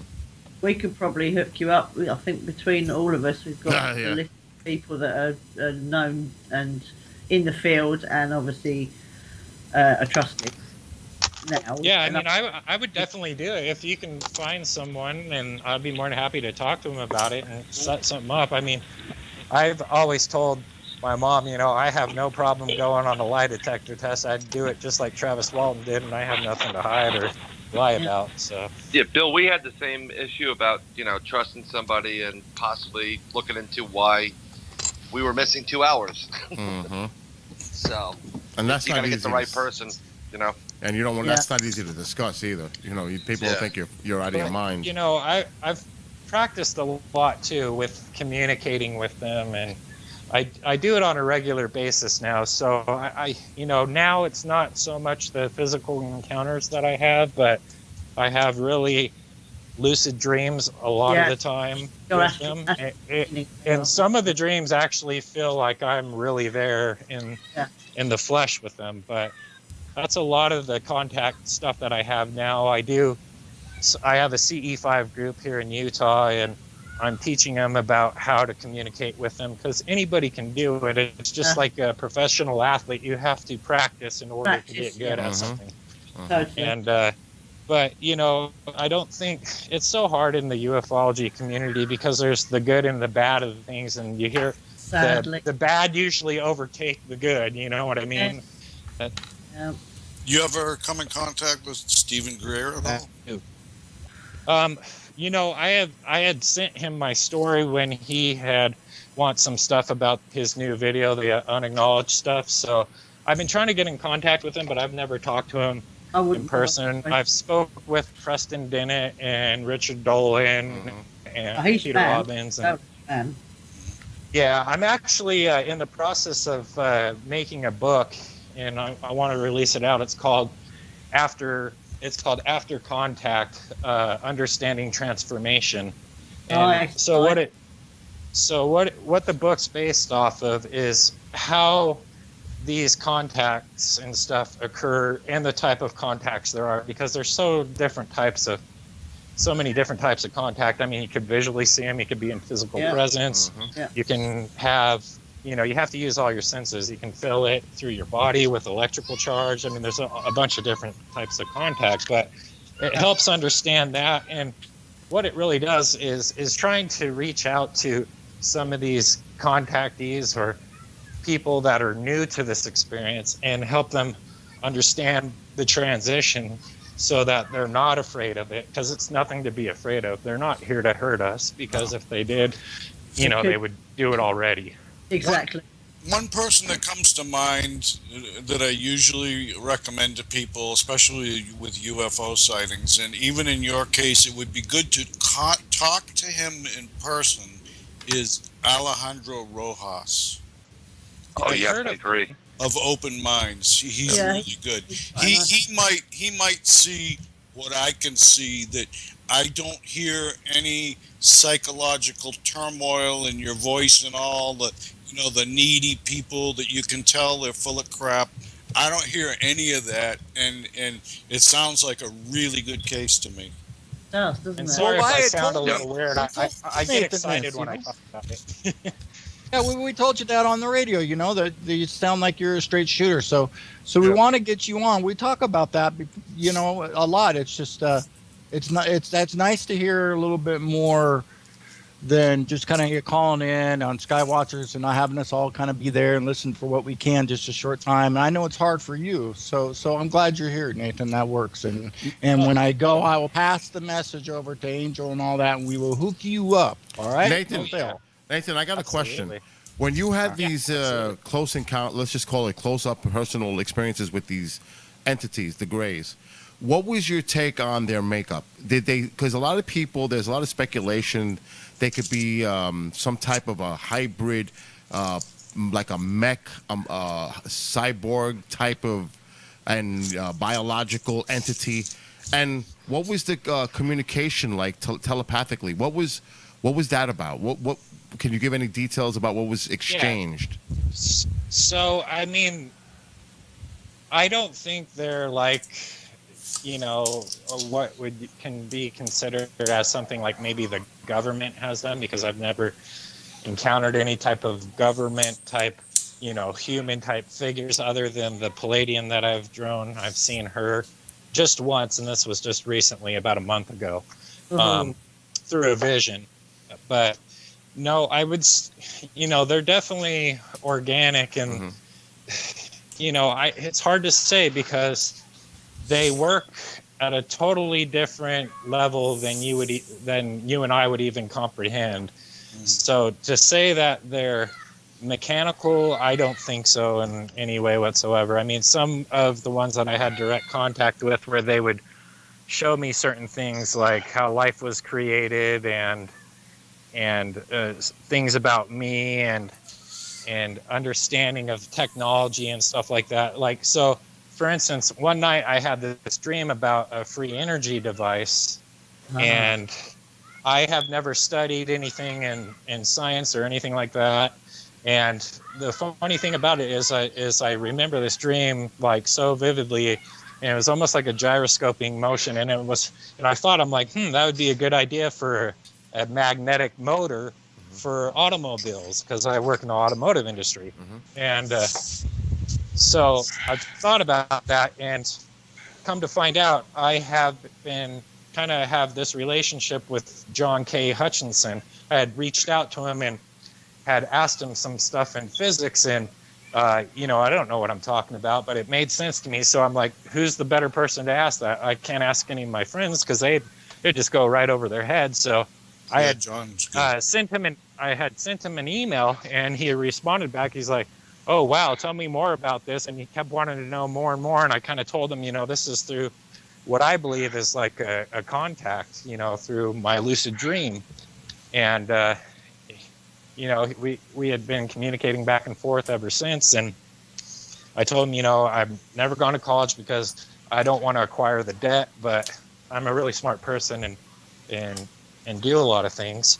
But you know, he was quite fascinated that I didn't have any type of degree in that. But going back to the ETs, so you know, how I would describe the touch of their skin, if you've ever had a chance to touch a dolphin, that's the feeling of this, and kind of rubbery, not slimy or anything like that. And you don't really feel any bones or anything like that. It's kind of weird. Do you think they actually absorb food through their skin? Is that how, like a sort of like a plant or something? It's a possibility. You know what? I never really. Here's the bad thing about it is I'm waiting for some more physical experiences, which I know they're going to happen. That's just my feeling that I get inside myself. It's pretty right with my intuition. But I never really had asked them any questions. I kind of just went along with what was going on and getting this information and trying, you know, it's weird because I haven't done any regression hypnosis or that. The more as I get older, snippets keep coming to my mind. I'm like, oh shit, I remember that. That's weird. And but you know, I've never really asked them any questions at that age. I mean, you know, as an adolescent, when you're 14, 15 years old, you know, you're kind of rebelling in your own sense. And I didn't even think to really ask anything at that point in time, but I do understand kind of their message and what's going on. But yeah, I feel the pretty hard to regression decipher. side of it is part of the memories that they make you forget that because either you're personally not ready to accept what the message they're trying to give you, or it's just not supposed to be out there at that particular time. Hence you saying you keep getting little flashbacks and little snippets. because that you're opening up to them and accepting the whole lot more, I think you'll find that you'll get flooded with them now and therefore you don't need regression. Do you know what I'm getting at? It's Yeah, that way for a reason. I believe. I don't know what anybody else thinks on that. and that's kind of how I feel right now. I'm at this point in my life where, it's time to share. And I think that they're giving me the opportunity to do this. And that's kind of why the reason I haven't filled out the report to MUFON yet, because when I do fill out the report, I know there's more to share than just what has happened since then. It's hard to really share something through a dream state, because people are going to perceive it as, oh, you're just dreaming, you had a wild, crazy dream. Yeah. I can elaborate on a lot of the physical encounters and stuff that I've had, but, to say, everything about all my dreams, that would be for someone that wants to learn about dreaming. Did you ever? That's the ideal. This sort of not forum, but this sort of environment is great for that, and this is where people can feel that they can talk about it, and even if it is just in chat and typing, and pass on between each other. They make contact between each other and share stories, and this is how the whole thing is brewing, if you like, for our own disclosure, regardless of public disclosure. Well, and that's the key thing that you just said. Is disclosure is only going to happen with people, not with the government. Mm-hmm. And plus, I'd never trust what a politician would ever say anyway, because they're a bunch of crooks, just like anybody else. So I got a question for you though. Did you at any point? I mean, besides the initial shock or fear from first glance and first contact, was there any point in time where you actually felt fear of these entities? Because we hear so much of people suffering from traumatic experiences when in the abduction scenario, and also, the benevolent or malevolent aspect of it all. No, never in any of that aspects. I see. It's fun. You know who Johnny Webb is? Yes, co-host he comes of on Dr. here too. J Radio. So we had done a little pre-interview and talked for a couple hours, and one of the questions he asked me, he's like, "Are you a hybrid?" I'm like, "What do you mean by that?" And I didn't know what that meant, but so here's the funny thing. At the age of 4 years old, I had this big contemplation in my head, and I was like, are my parents really my parents? Are they really who they say they are? And what 4-year-old thinks like that, But I have this feeling that they've been in contact with me through several lives, and I believe not necessarily in I believe in reincarnation, but I think you can reincarnate as anything you want depending on where you're at on your conscious level and spiritual level. But so I had that contemplation. I never told my mom about that, and except for 3 weeks ago, I've been talking to her more about what's happened. She's like, "How come you never really told me about this?" I'm like, "Because I didn't know what to, how to communicate with you about it at a young age." And you might think I was crazy, but come to find out, she's had a lot of experiences. But no, I've never felt fear for my life or anything like that. And I was always, allowing the occurrences to happen. If I didn't want them to happen, I would have been very direct in the way I felt about it, and they probably would have never ever bothered me ever again. But and that's part of what I'd like to kind of convey to people is anybody can have these experiences if they truly want to. And it all depends on your mindset, and they're only going to allow you to handle what you can handle. They're not going to, they don't want to do anything in fear. And, they want to know what the alien agenda is. I believe what the agenda is. Can I just ask a quick question about that? So just like, your opinion for those people who are having like repeat experiences and don't want to and want it to stop, what would you tell them? I would tell them to stand their ground, use your own free will. That's one thing that everybody has, is the ability to allow things in their lives that they want to or do not want to. I mean, it's just like surrounding yourself with good or bad people. You know, if you set yourself up with bad people, you're going to experience a lot of bad things. So if they empower themselves, they can probably get it to stop, have them stop it. Absolutely. If Yeah. they want that to.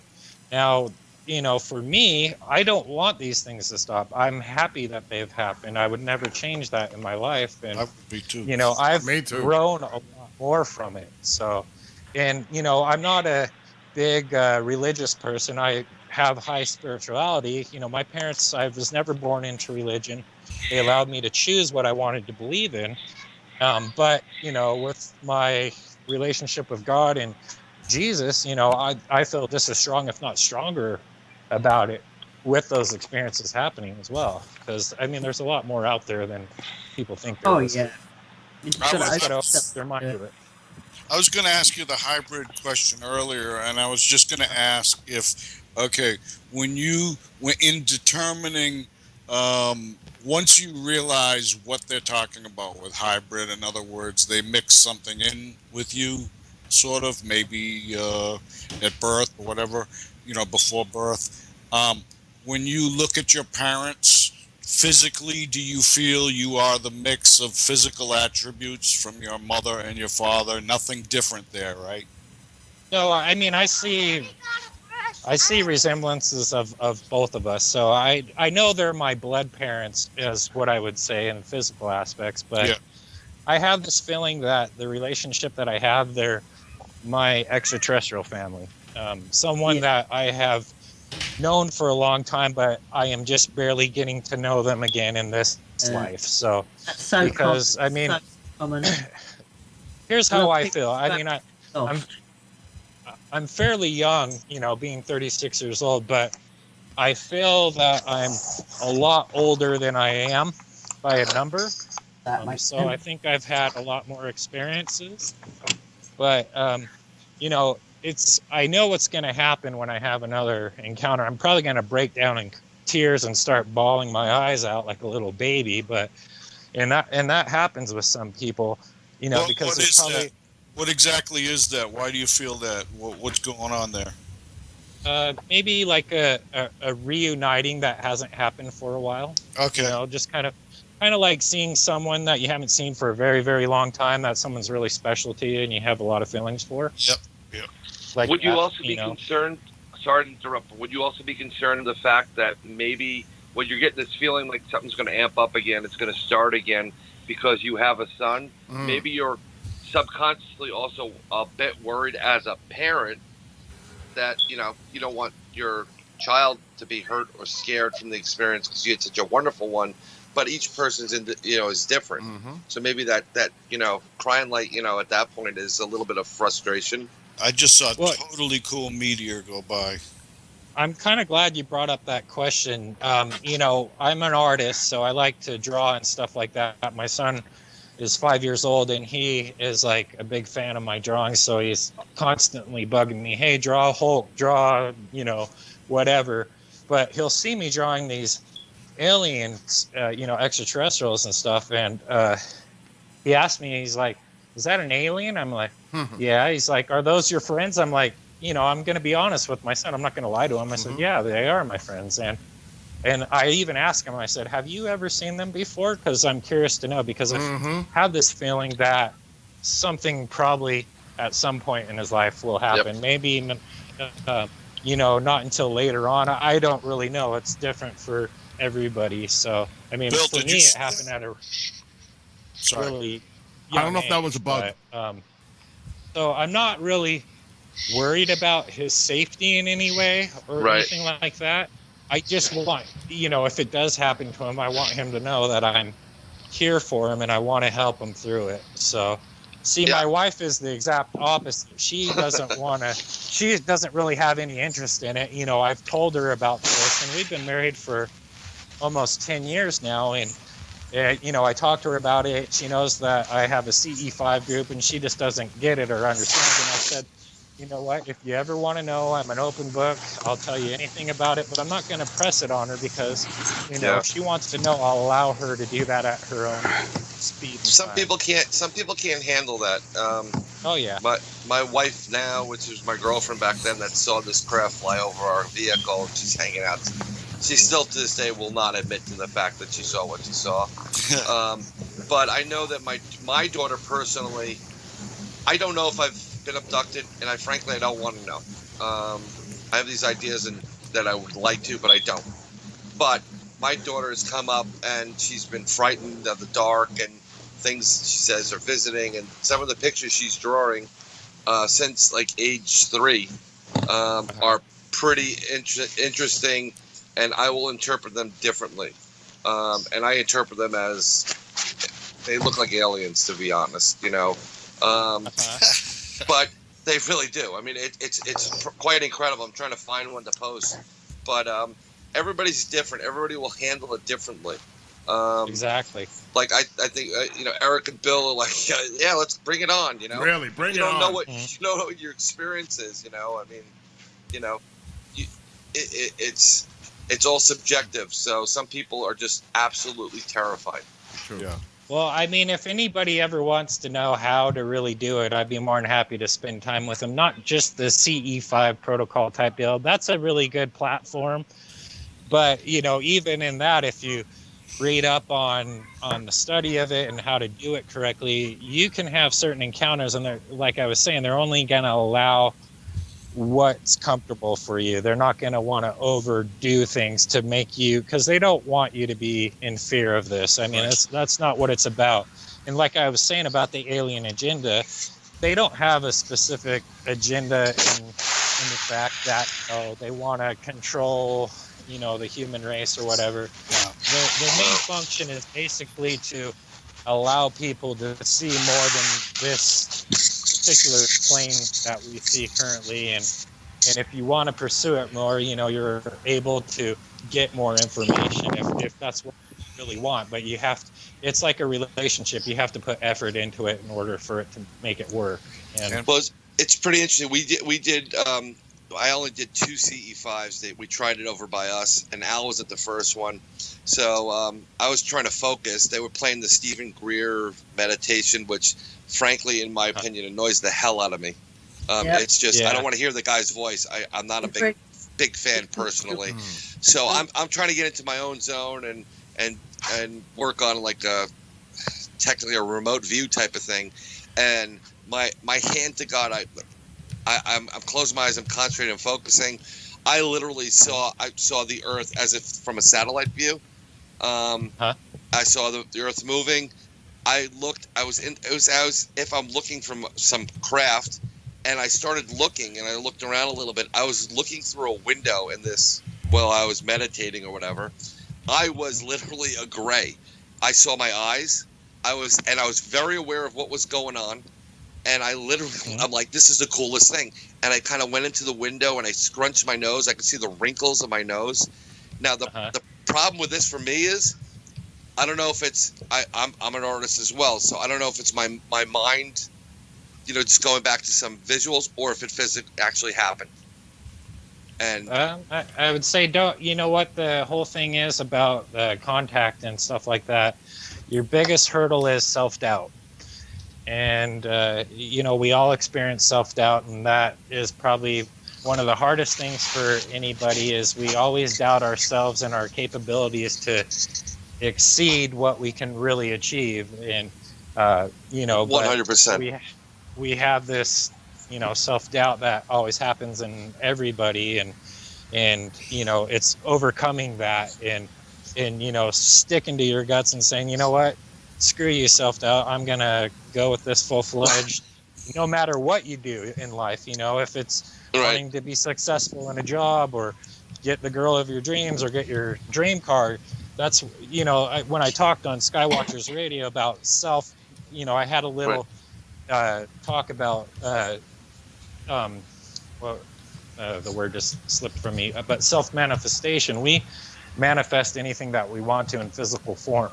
It's how do we get to that point? You know what I mean? You come up with an idea, you know, you got to implement certain practices in order to achieve something or create it. Just like an artist, you know what I mean? You start out Right. with nothing, but you'll create something in the process if you want to.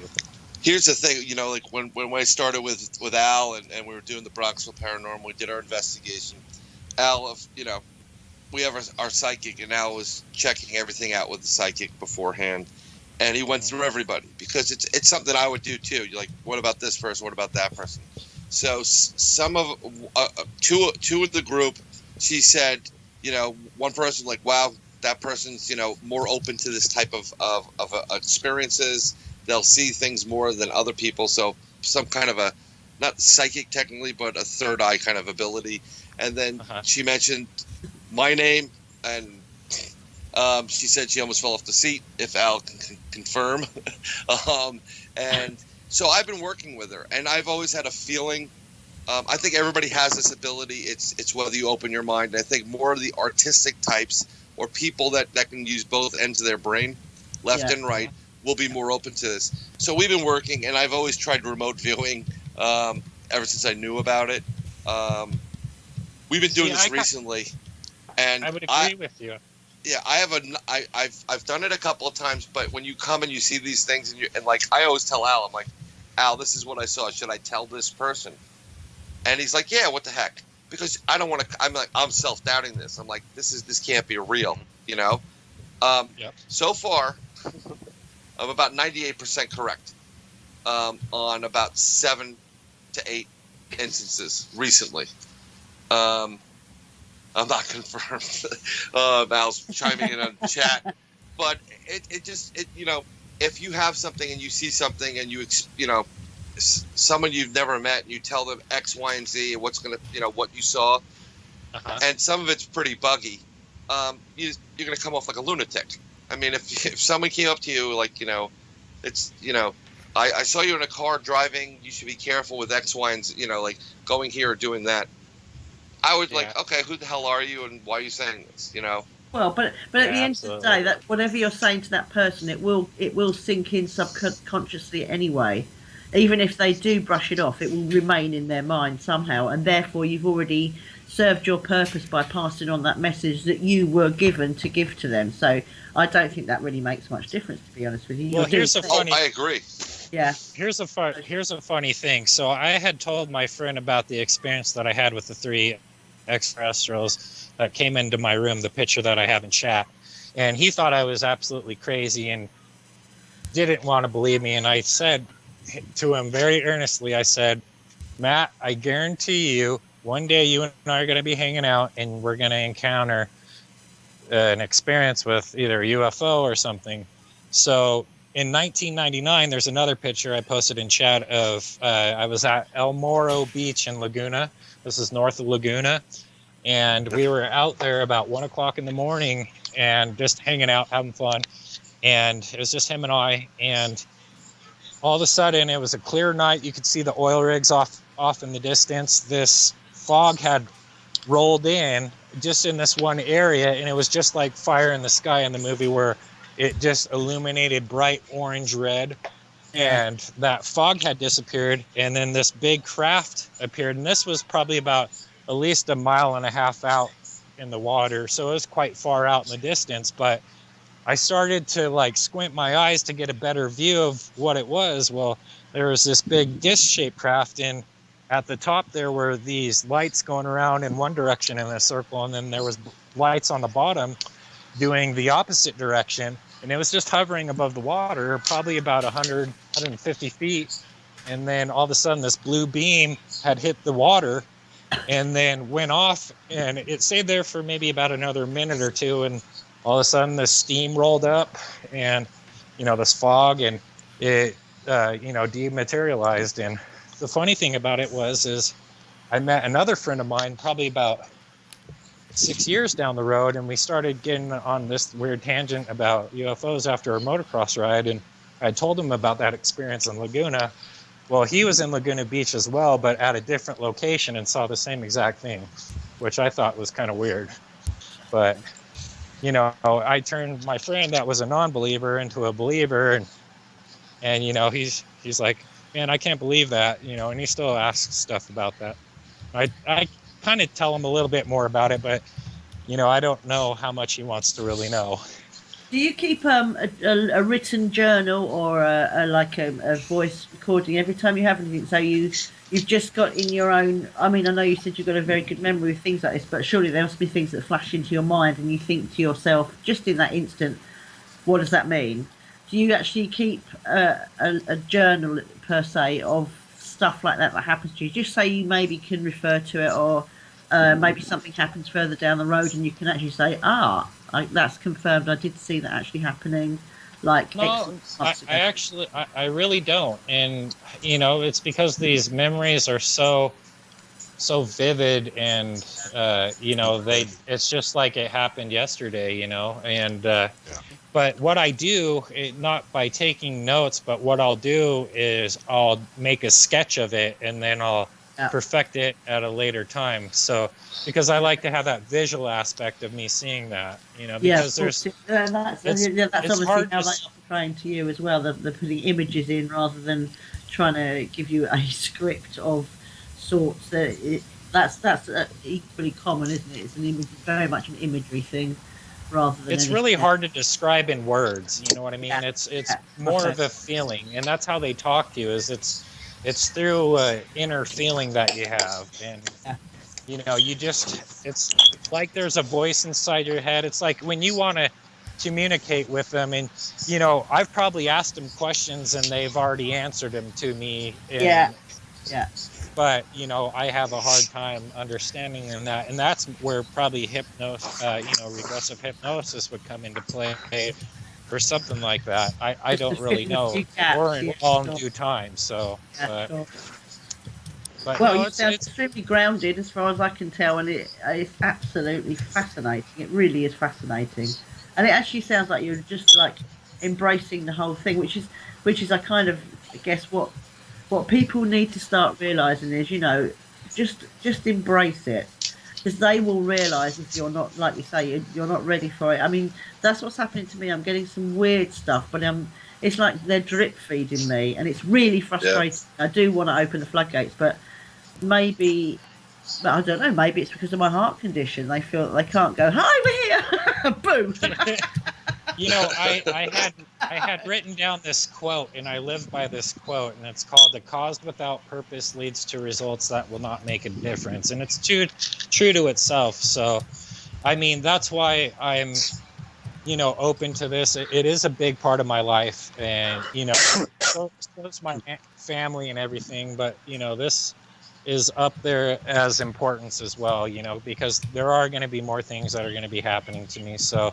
And I want to be able to share it with others, because, it shouldn't be right for someone to hold something in that could benefit others if they want to pursue it. So now, Nathan, how did the interaction begin with the mantis? How did that become involved with the picture?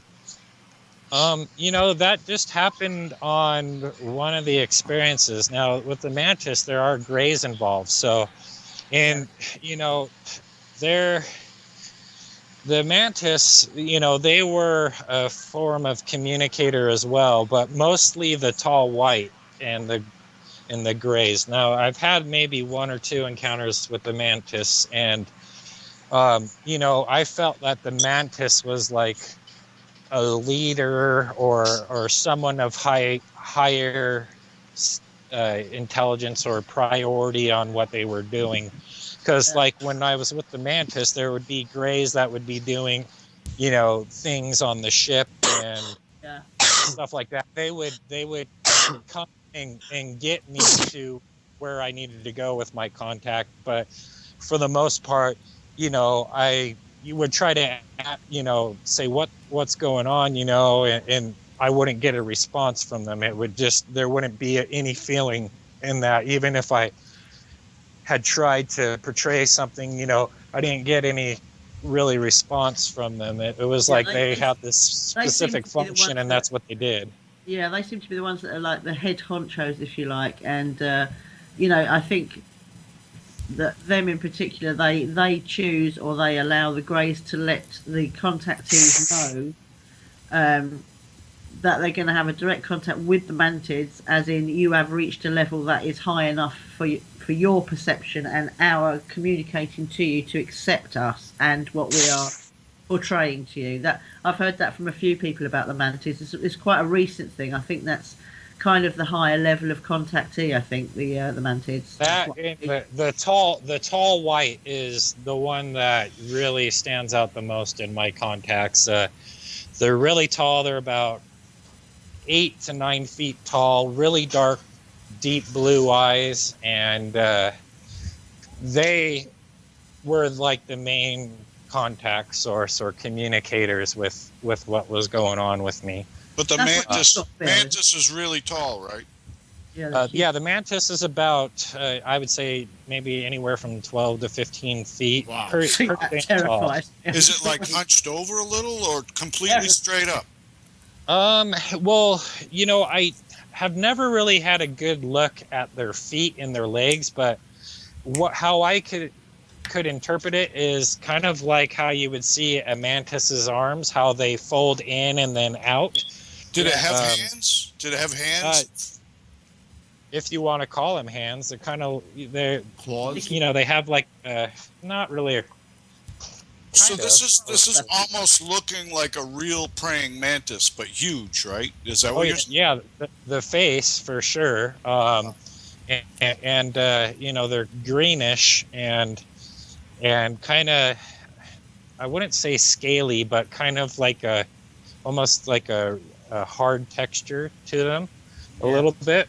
But yeah, I mean, definitely the face of a mantis. Now they're a little bit different. It's kind of hard to describe. Like you can see in the picture, you could almost consider some type of grays, because there's a lot of different species of grays out there.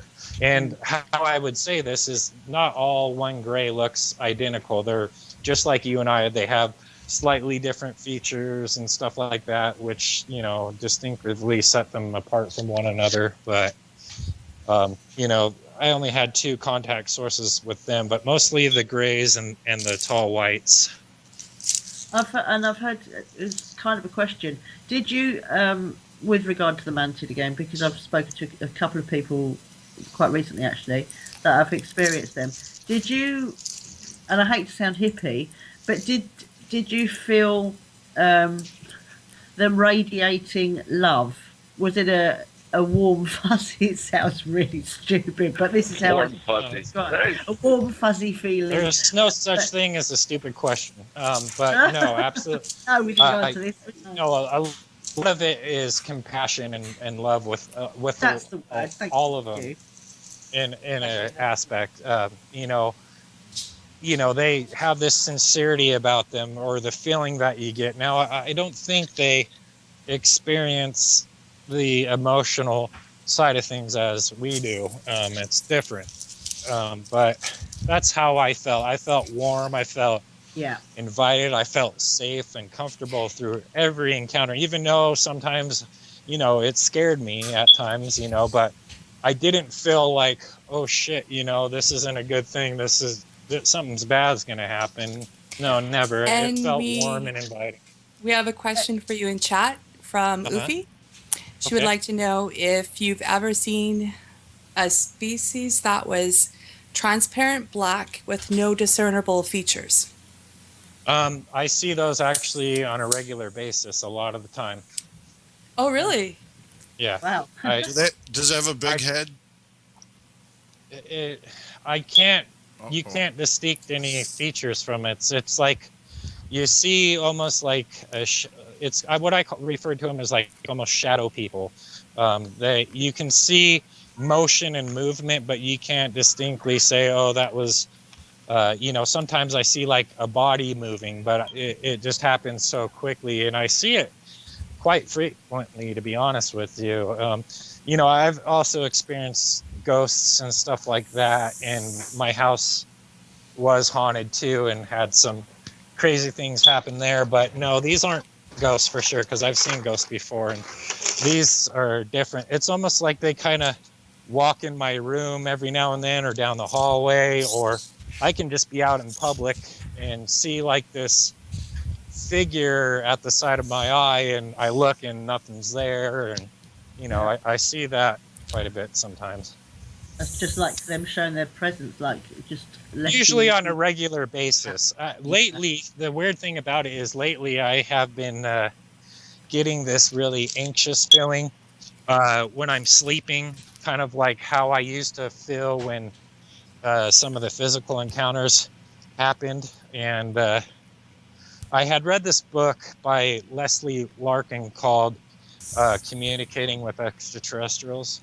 And that book, I don't really ever buy any books in ufology because I really don't need to know about it because, from a first-hand experience, I don't need to read, literature only unless I want to learn about Roswell or Dulce or something like that. But I had read this book because one of my group members in my CE5 had given it to me. Her daughter had it and gave it to her mom because she wanted to know about extraterrestrials and stuff. And so I got the book and I started reading it, and I'm like thinking, no, there's a reason why this book had gotten into my hands. And after reading it, I just had this I was in the kitchen and I had this big, huge surge of energy, like consuming my whole body, like my chakras, because I like to do meditation and stuff like that too. But I just had this huge, like, vibrating sense throughout my whole entire body. Like I was getting like this big hug, and it lasted for about 30 seconds and I couldn't move. I was just like sitting there and I'm like, oh man, this is good. And no, that book had came into my hands, and my mom's wanting to do a CE5 event with me, which I think is pretty special because she wants to experience something with me. So I want to share that with her. Confirmation herself, I would imagine, because the older generation are probably in a lot more denial than obviously the younger, because it's sort of like, it's because it's more spoken about and accepted in inverted commas, if you like, quote. They've probably got a lot of things that they need putting in place themselves. That's how I would take that, and that's lovely. I mean, that's amazing. I shared those photos with my mom just recently, a couple days ago, because I told Andy Elias, Dr. J, that I would be doing some drawings for him for a show, and just to be nice and share some things with them, and had showed him that. And my mom was looking at the Palladian, which I wrote down Palladian or Nordic, and she's like, well, did you know that we come from a Nordic line? I'm like, no, I didn't know that. Oh, curious. Wow. But, and then my on her side of the family, we have a really, his name's Uncle Jim, and he's a really high up in the Mason thing. Ooh. And in the Masonic temple. I think he has quite a degree, or whatever you would want to call it. Do you have like a Nordic last name, sort of? No, I actually have a Spanish last name. It's Tafoya. Yeah.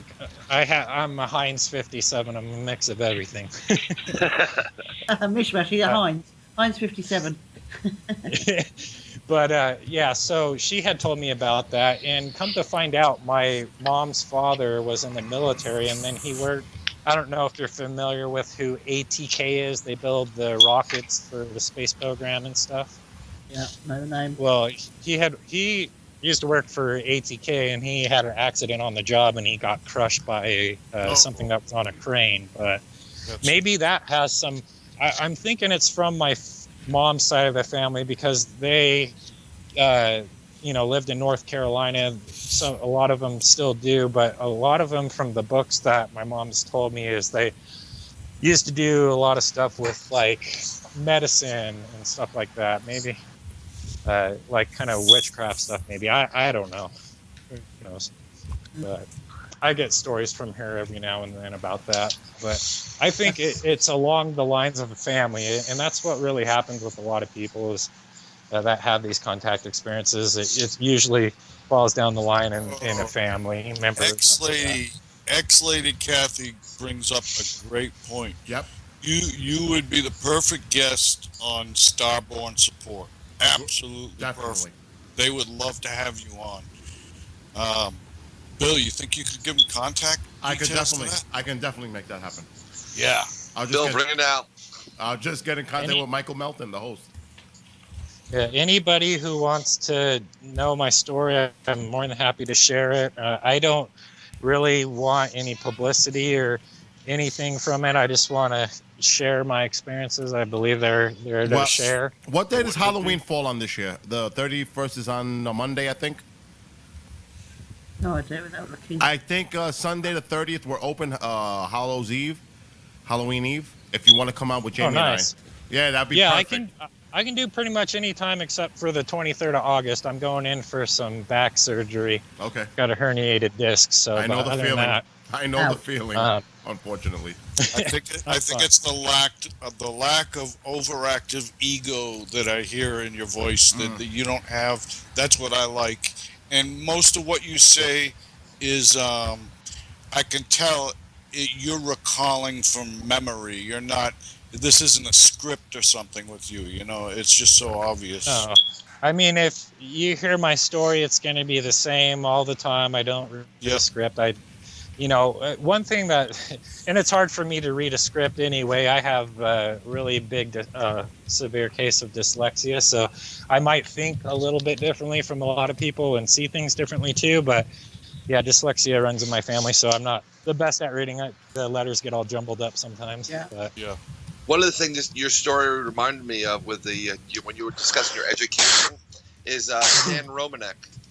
Romanek used to come up with these equations and drawings and. Yeah, I think, in my opinion, that's all phony baloney there with Romanek. I don't know. I've seen some stuff about him. I've heard a bunch of stuff, and I don't know if I would believe him. I think he's trying to get something out of it. I would stay clear of him. Just stay away. I really like Dr. Stephen Greer a lot, but he does have quite a bit of an ego at times. The ego is, but in my opinion, it's deserving. He could tone it down, is.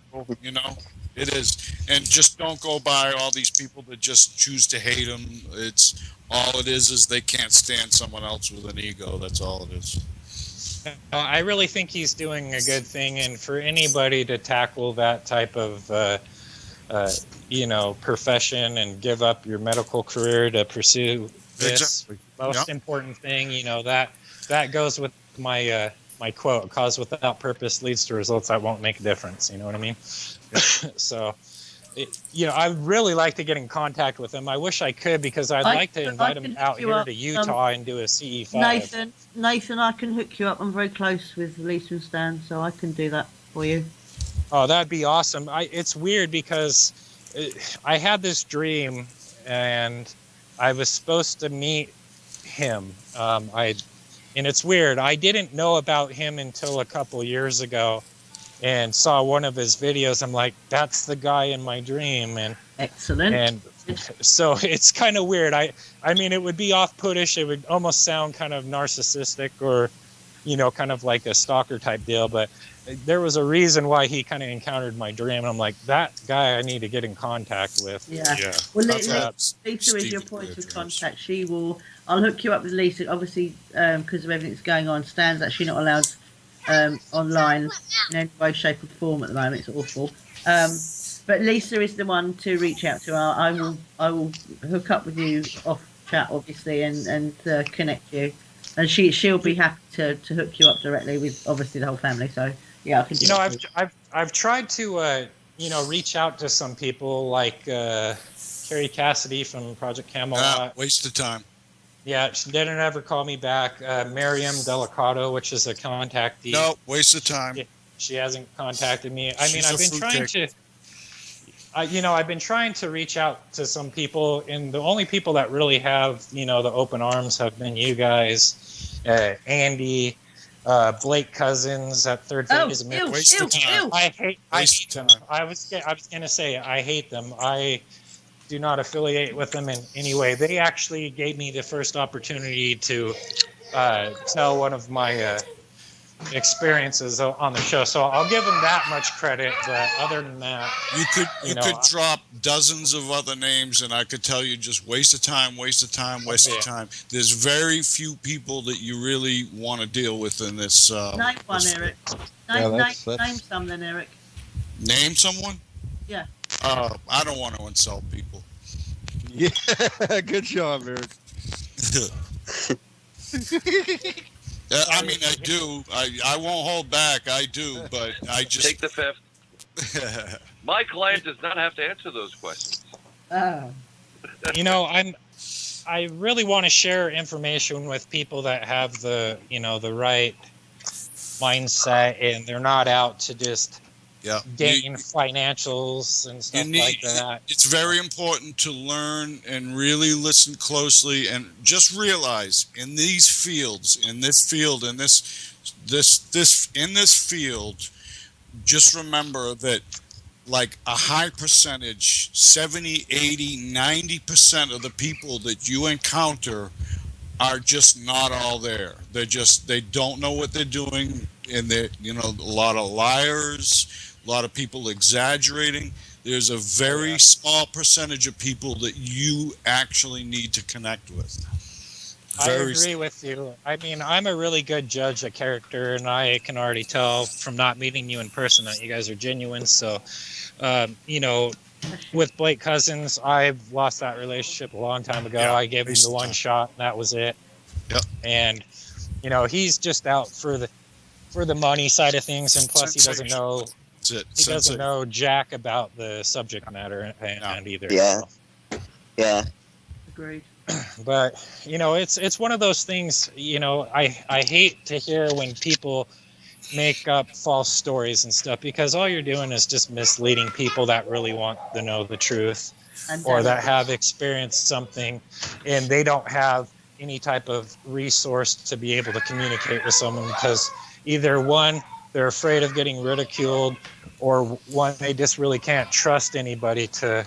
Now you have dyslexia, but are you able to write? Because the best way to go is direct to the people, and that would be writing your own book and putting it out there. That's direct to people that would want to look at it.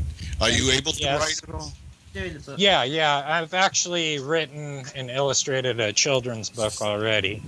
But yeah, I do like to write, and that's why I'm making this book, because it's going to be one of many different kinds of books, but more on the lines of consciousness and extraterrestrials and stuff like that. I have this passion for it, and I keep getting these things that pop up in my head, and it's like, oh yeah, I could write a book about, I could do that, and it's just, you know, applying myself and in doing it. So. And finding out who to do it with, you know, because there's a lot of people that take advantage of you from publishers and stuff like that. So I'm going to do it the right way, and it's going to take a little bit of time. But when it comes out, I hope it's good, and I hope people pick something up from it, because that's the whole point of it, is to, you know, get to at least one person in something. I would just get to writing even like tonight, later on, just get to writing whatever's on your mind, write it down, and look at it as just taking notes. And if you were to get into the swing of doing that every now and then, those notes would start piling up. And then the next thing you want to do is start to put it into order, and that can be a little easier on a computer or something. And before you know it, you've got a novel. Yeah, you're absolutely right on that. Yeah, so I'm in the process of actually doing that book. I have some stuff already written on that. I don't know how long I want to make it, but there's at least 7 to 8 chapters in the process that I'm going to be writing down. But, you know, the whole purpose of doing it is to get someone to see what's out there. And because there's a lot, and like I said, there's a lot of people that just don't have a way to be able to talk or get some clarification on things, which I think, you know, anybody who's dealing with this type of experience, you know, it's a hard transition for a lot of people. I mean, it was something a little difficult for me at first, but, you know, I digested, I'm not really dismissive on a lot of things, because I think if you have an open mind, you're allowed to see more. So, you know, it's just important to share this, because there's a lot of people that either looking for answers or wanting to know more and Well, and, I don't mean to interrupt you guys, and I'm going to be rude, but I'm gonna go outside because there's a thunderstorm imminent, and I got to be out there if it starts to rain to bring the equipment in, and just leave it inside for now. So I'll be back. Nathan, continue, and everybody else, and it's great to have you here and speak about your encounters and your experience. And so I know I'll be you right guys back. do sky watching. Do you recommend any night vision equipment that's good? Because I live probably about 45 minutes away from Dugway Proving Grounds, and Oh, I was going to go wow. out there and do some scouting. And I would recommend this hopefully one. Give some footage back. I would really recommend this one because if you go to eBay, you can get it at a reasonable price. It's the IGEN 20/20 night vision. It's a night owl. It's really good. You can get a deal for like a little over $200 Yes. on eBay if you keep searching. And that's what I'm using right now to do a live stream. So, and then you could, if you wanted, if you're the type that It's is some kind monocular, of good too. with like assembling things, if you want to build your own little system, I'll be back. You get an actual do what I do, get a night vision intensifier tube. You know, what I have is actually like military grade night vision generation 2, and you mount it together with like a camcorder. You know, if you're good with electronics, that sort of thing, just, you know, wiring up the positive and the negative and stuff, that helps. But is that something you think you might want to do? Yeah, maybe something like that too. I'm open to things because I want to get some equipment for my CE5 group because, you know, they're kind of new at starting this, and so am I. So I want to capture some good stuff so, you know, I can share it to people too. Because it's really hard to take a still photo of a UFO because you never know when they're going to come, and it could be for a split second. And it's one of those things when you have a camcorder that does night vision, you can record things, you know, in real time and have it there to analyze and edit and all that stuff. But, you know, one thing that I would say, if anybody on, you know, that's on chat or listening that gets involved in CE5, it's really, really fun. But I would be really selective on who you bring. You want to have people out there for the right cause and that are going to really focus that energy, or you're not going to have really that great of a success. Or do it by yourself if you're, you know, if you feel comfortable enough to do it. But you know, anybody can communicate with them in any particular way you want to. If you want to do a CE5 or just out of curiosity, do any of them have a smell? Good question.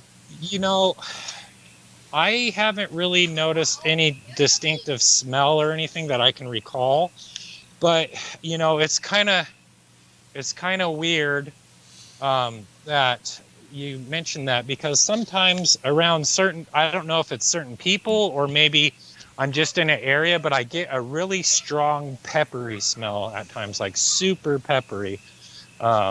And I've asked my wife, like sometimes we'll be walking and I get this odor of like really strong pepper. I'm like, do you smell that? She's like, I don't smell anything at all. I'm like, it smells like really strong, pungent pepper, but she doesn't smell anything. So I don't know what to think of that. So maybe they're around me. Who knows? Like ground, like black ground pepper or spicier. It's, you know, it's kind of, it's spicier than that. If you've ever smelled pepper spray, it's pretty strong and pungent, but well, I've smelled that Axe body spray, and that doesn't smell so good. But this is like, it's really kind of like, it's musty pepper. It's really like strong, musty pepper. Well, that's interesting. But, you know, I don't really recall any odor or anything like that with them that I can recall off memory or anything like that, other than just that pepper smell that and it doesn't happen all the time. It's very selective when that happens at the time at all. Wow, that's a really good question. Yeah, that's a great question. Nathan, I've just added a little note to my in the Skype message directly to you, honey. Just like hooking you up with Lisa, etc. So if you add me, we can exchange details. Okay, yeah, I'll definitely do that for sure. I'm new with Skype, so I don't know really how that works, but yeah, I'm sure I'll find it. You'll have a notification from me to add you to my contact list, and then I've added a note. It'll come up if you click on my name. Oh, Heidi Neal, right? That's the one, yeah. Okay, yep, I got it. So I will definitely do that for sure. I appreciate you guys doing that. It's all about networking. Oh, look out, incoming Johnny Webb. Johnny Webb. Johnny Webb. Johnny, hang up, darling. I'll add you to the call. If you're listening, if you can hear me. If you can hear me, Johnny. Johnny in here. Hang up. Hey, what's up, Johnny? It's Nathan. What the heck is that? That's Nice. the 11 o'clock elephant. Oh my days! I thought it was one of the kids. How are you doing, Johnny? Hang on, I'm going to add him to the call. Hang on, let's just hang up. Awesome. And I will add you. Johnny's a great guy. We had a nice talk for a couple hours one night. Has he hung up? Yes, he has. No, he hasn't. Hang up, Johnny, if you can hear me. Hear me now. Okay, he heard me. Right, let's add him. No, that's great questions. You guys have any other type of questions? An answer thing? One comment is one reason I enjoy aligning with your experience is because you, of course, see it the way I want to see it, which is positive aliens.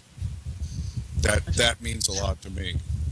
That's my belief. Well, if you want to encounter and have experiences, I'd be more than happy to help you achieve that. It's I think that's one of the gifts that they've given me is the gift to understand things as they are from them that the majority of us don't have an opportunity to experience because we haven't really gave ourselves the credit or the time to do that. And that's a lot of it is delegating that time to yourself to really do that. And that's in a form of meditation too, or anything in life. You got to take time for yourself a little bit in this crazy hectic world and be able to pursue whatever you want to.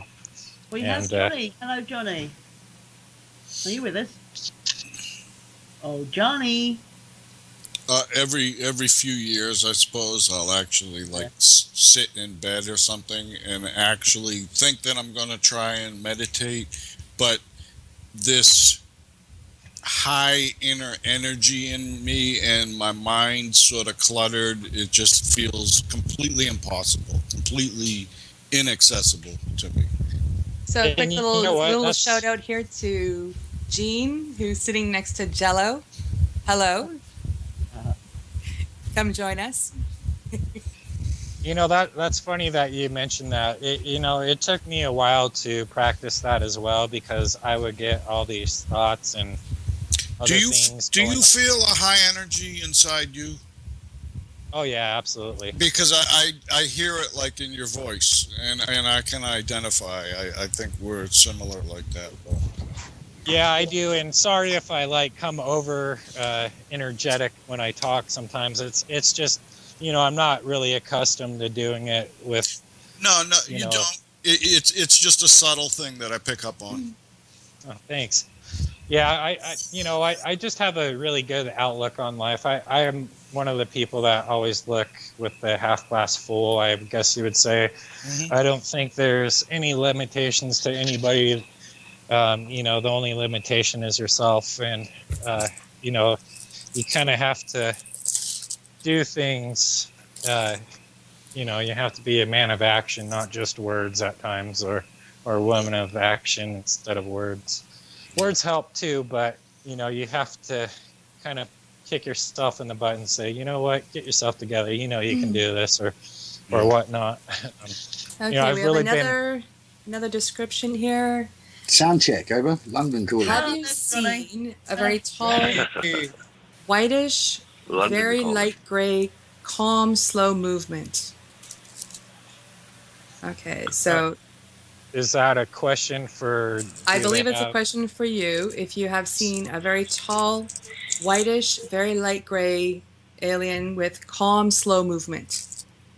Yeah, that would be the tall white. They all kind of have this. Like even the grays have a kind of a slowish motion to them in a sense, but the tall white for sure. I mean, all of them really do. In fact, from what I can recall. Who's that? And Who's that author? Charles with the tall whites, Millennial Hospitality. Are you familiar with that at all? I haven't read that book or anything you about might that. like that. I have that book. I could actually send it to you. Oh, that'd be awesome. Yeah. Yeah, knowledge is power, and I'd definitely be open to reading it for sure. Hey, Johnny, how are you doing? This is Nathan. Yeah, hi Nat. How you doing, mate? I see you've made your way around the circuit. It's good. Ended up in the best Yeah, I place saw the to live be. feed. I'm like, I should join. I haven't. This is my first time joining in on Skywatcher, so Well, it's a good place to start, because they're all on the same topic here. We're all on the same program. Okay. I know. But you guys all rock. And thank you so much, Johnny, for your time that night where we had a chance to talk. And I have some more stories for you that I'll be contacting you on Skype about, and some more illustrations for you guys for your show. Well, Dr. J's got a 2 hours set aside for you, so Oh, really? I'm looking forward to it because although I sat with you for 2.5 hours now, I've got to admit, for about 40 minutes, in the last 40 minutes, I was nodding off. So I was missing the main points, but I was trying to be sort of how rude humble and stay with you. But and I don't mean that disrespect. was- I just mean I'd done a late night, and it was like 10 o'clock in the morning, I think, when we finished, wasn't it? For my Oh, time. shit. Yeah, it was pretty late. I mean, it was late for me. But yeah, especially for you since you're going all night in London. But geez, yeah, that was a fun time. That was like the first real opportunity that I actually had to spend some time and kind of explain what was going on. And I think you got an idea of who I am as a person too, a little bit in the mix of that. But yeah, I appreciate you. You're an experiencer, and you've got a case and a story to tell, and I think it needs to be aired. So just keep rocking and pushing away, and like I think it was Eric said, try and put it down on paper, mate, and write a book about it. You just got to do what you're doing, and keep talking. Like I said, when you called, I never got to hear just hearing you call up a little bit and saying what a little bit you could say because you didn't have enough time, and it was hard for us to kind of hear you in. And I really nice hearing you now because that gives me more input of where your head's at and stuff. Well, and plus I always want to give your guests the opportunity, since you've set out that time with them, I get a little carried away in some of my talking and stuff sometimes with wanting to express it more, but I definitely understand that you've had prior commitments, and I think that's important for all your guests. So. Yeah. Right, Al, if But you're listening, I'll keep adding you to the conversation, but you're being a wussy. Are you joining in or not, honey? Seriously, Al. Just go to the conversation. You'll see join the group or join the call actually. So when you guys were talking about dogmen, when you experienced stuff like that, have you ever experienced any owls in the vicinity? Owls, that's a good connection. Well, if Al would actually get on this call, he'll talk to you about the owls. Because he gets those a lot. He sees them a lot. So because owls do have a connection with particular content. Good night, X Lady. I'm gonna see if I can get him on here, but he's had owls, lots of owls, right, Al? Say hi. I've added him again. I don't know. He's just. Guys, hi. Alson. Woohoo! Woohoo! Good morning, boys and girls. How are we tonight? Here he is. Al the Owl Man. What I don't know. What you guys want me to talk about? I'm sorry. I wasn't They're like talking Owls, about Al. if you Owls. want to. Hey, Al. If you want I to, was if you want to asking find if owls, you've just clean ever your car. encountered No problem. owls when you're doing certain investigations. Go on then. Tell us about the owls. owls. You want me? Yeah, to in our investigations, have you or us ever encountered owls? You or us? What's that mean? I don't know. It was. I'm trying to explain it, but have we ever encountered owls? well, how about talk to him about when you hear the owls and in my room? You mean at night? Yeah. After the investigations, yeah, there were a couple of times where I've heard that sounded like very strange hoots in the middle of the night in my backyard after an investigation or before an investigation. Sometimes they come before, sometimes they come after. Definitely very, very strange. Go out into the backyard, put the lights on, sensor lights, and I don't see anything. I feel that there's something out there watching me, but I don't see it. I don't see anything. I don't see any owls in the trees. I don't see any eye shine in the woods. But I mean, that's about as far as I've dealt with owls. It's just 2 or 3 occurrences after and before investigations. You know what I would. That was approached in the movie The Fourth Kind, wasn't it? That's sort of that movie brought that to the forefront. The connection. Oh yeah, but Yeah, big Heidi, this was years. What's this photo? Japan, is it? After that movie, I've already forgotten what This was that in movie was all about. Alaska. Oh, it's all right. No, yeah, no, Alaska, yeah. I thought Nome was on the left, on the west coast. Owls throughout history have always been a connection, a messenger. Even through your movies, if you look at all your movies where there's been owls. Spiritual animal, anyway, isn't it? Right. They've always been messengers, and usually they're messengers from a higher being to a lower being. Yeah. What about the owl in Bohemian Grove? What do you reckon that's all about? Well, exactly. It has to be asked, doesn't it? It's the wise owl, actually, you're talking about. Relationship to those secret societies. Yeah, and that could be very common. Alec Jones says it's Moloch, the sacrificer of children. Yeah, don't believe that. Oh my God. The owls symbolize messengers, is my interpretation. And that can be very complicated before you go on a ghost hunt. Who's there? Who? No, who's there? Who? Who? Who's on first? Who? I got a ghost story.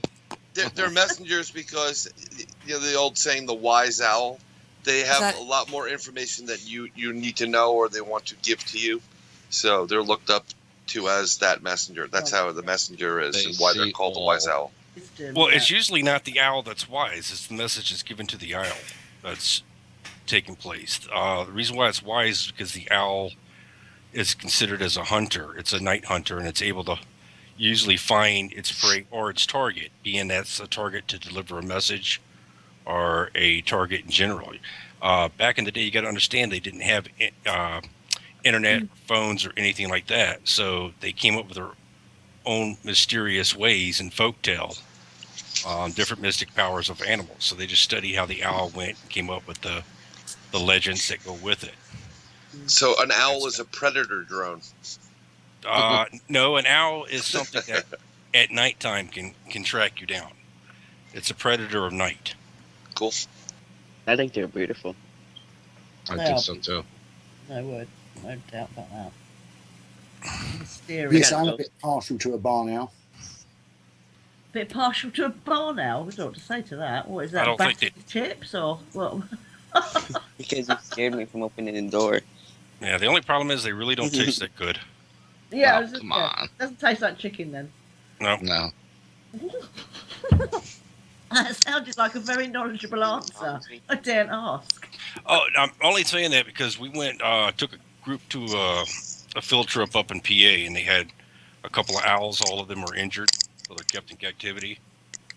And something came up and the girl was saying, "Yeah, I just got me and this girl was talking who ran the thing, and she was like, there's some culture that eats them someplace." And I was just like, "What?"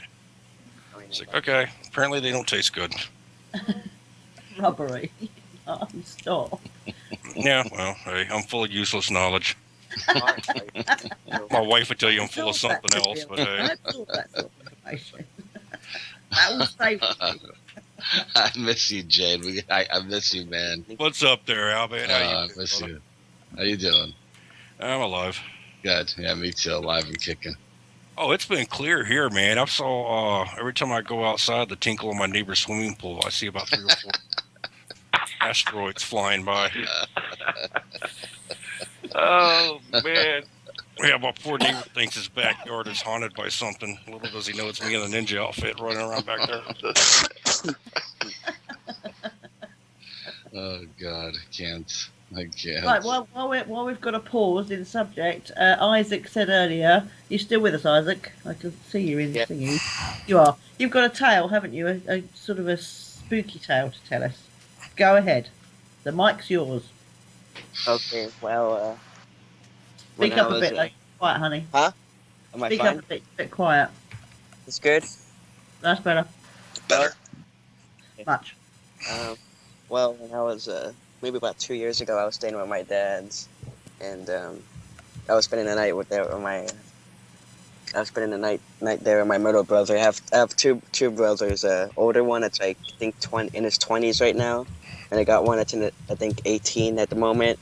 And my middle brother, me and him both spend the night with my dad. My mom and dad got divorced. Long story. And we were there, and I was going to bed, and then my middle brother woke me up, and he said that. He was like, Isaac, I hear something. I was like, what? It's like, he was like, it sounds like someone's breathing from the window back there, because the way we were sleeping, there's a window behind us. And I was like telling him, no, it's probably nothing. Just go back to bed. And as I was going back to bed, I heard like a breathing sound come from the window, and then we scrambled towards the window, and we saw nothing at the window, and it kind of creeped us out. And then we were wondering if we should tell our dad or whatever about it, and then we finally did, and then he came out. We listened for about maybe 5 or 10 minutes to see if we could hear it again, and we never heard it again. So it was weird because it was weird because it came from outside. It wasn't from me or my brother. It just came from outside. It sounded like it came from outside. What did it sound? Ahead. Did you have the window open or closed? I think the window was closed. And what did it sound like? It was just like a light breathing or something, like a kind of a deep breathing, like someone. And you heard was this through the window. The window was closed, and you heard this through the window. Yeah, the window was closed, and I heard. I got news for you. It wasn't outside. Yeah, it wasn't. Here he goes. That's terrible. Well, you know what, ladies? He may not be so wrong. No. Well, don't I know it? I'm sorry, Isaac. Cheers for that. It's still with you today.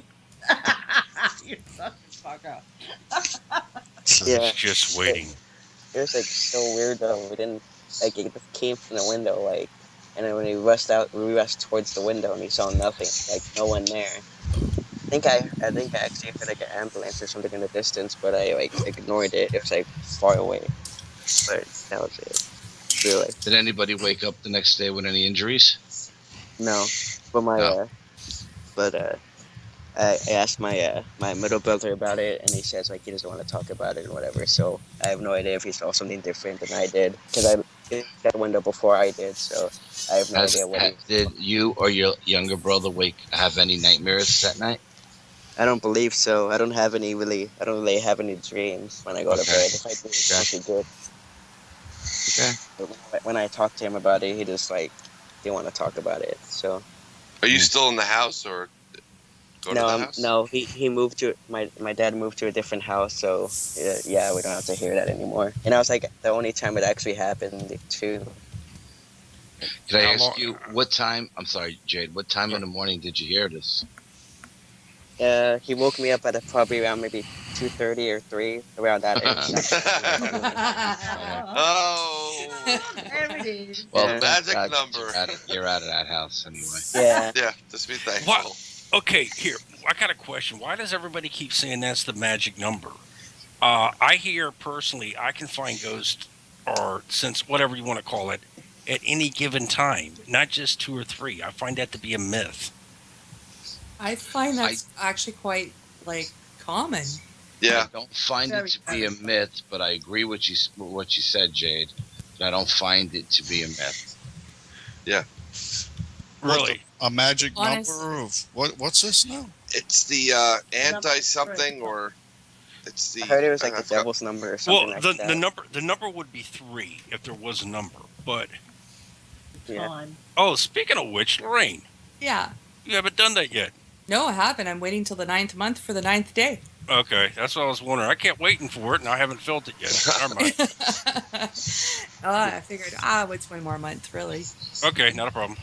Oh no! That's I just remembered. I have another one too, but like at a different house. I was like staying up Riverside again. It was like maybe two in the morning or something. Coincidentally, it was that time, and I was playing the game on my tablet, and I was having fun talking to some people online on chat because the game had a chat on it, and then all of a sudden I hear like a faint knocking on the door, and then I just like kind of look outside because I thought somebody was maybe out the door, and I saw like Noah flexing because there's like a porch light, and I saw Noah flexing on the porch. So I was like, that's kind of weird. Probably I thought it was probably maybe some kids or whatever trying to play like a joke or something. So I just like shook it off. It happened again. I kind of got a little more curious. I didn't go outside, but I looked out the window, saw nothing, just that porch light on. And then it happened a third time, and it was kind of loud that last time. And then I didn't dare to venture outside that door. So And something That was was really trying to lure you outside. It seems like. yeah. Yeah, next time that So happens, that's like next time that happens, go for it. You're a bastard. Jade, we're gonna get you a gig on the suicide hotline.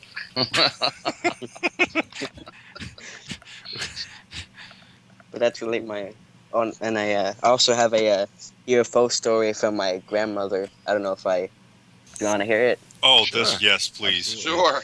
Oh, well, again, my grandmother, my mom, my dad's mother, she was going over and dropping off my dad at school, and then when she was driving back, she saw like a cigarette shaped like object in the sky.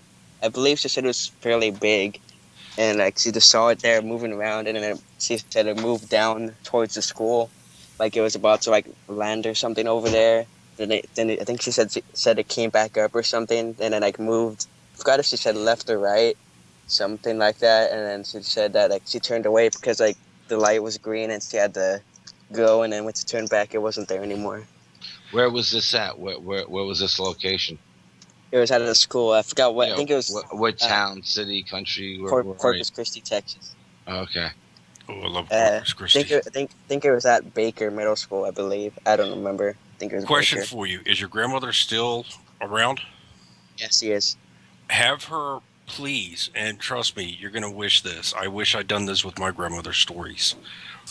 Have her write it down and draw a simple sketch. Well, actually, I have a picture of what it kind of looked like. Not exactly what it looked like, but Okay, I can send it right now. have her write down the story on Yeah, that. that's All right. her stories. Yeah, because that's the one thing I wish I did with my grandmother. She wrote a book, but that story wasn't in it. She had several about UFOs down in Texas. That's where a lot of my family was, and there was a lot of activity out there when I was a little kid. And just have her write it down, because one day you wish. You're referring to a cigarette Cigar. Yeah, it graph, was. right? She was saying Okay. it was like a cigarette safe. The first question that comes to my mind is because I'm curious about these things. Ask her when it moved. Did it move like? Okay, picture a cigarette in front of you. Yeah. Did it move in the direction of that tubular shape, or did it move more like a flying wing, perpendicular to the shape of that?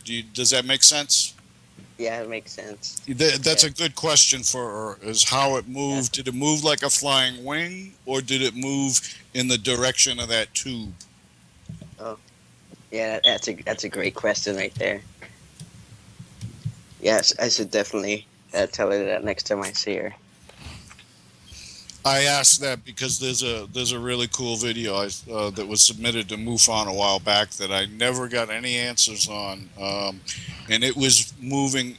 It looked like the negative of a magic wand, black on the ends, white in the middle. That's exactly what she said it looked like.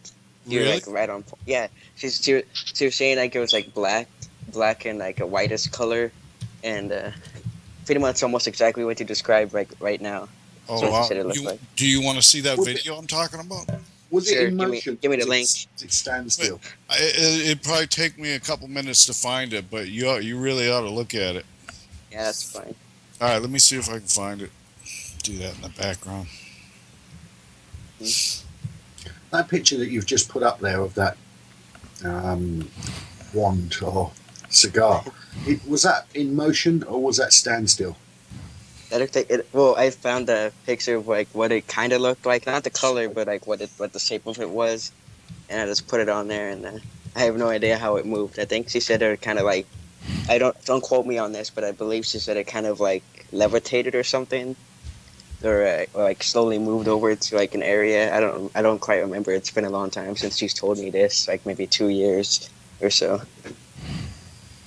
How did the conversation come about that you're talking to your gran about? Well, we were looking. No, actually, now that I remember it was actually fairly recently. We were looking at the sky because remember when we had that super blood moon thing. Yeah, when we had that. Yeah.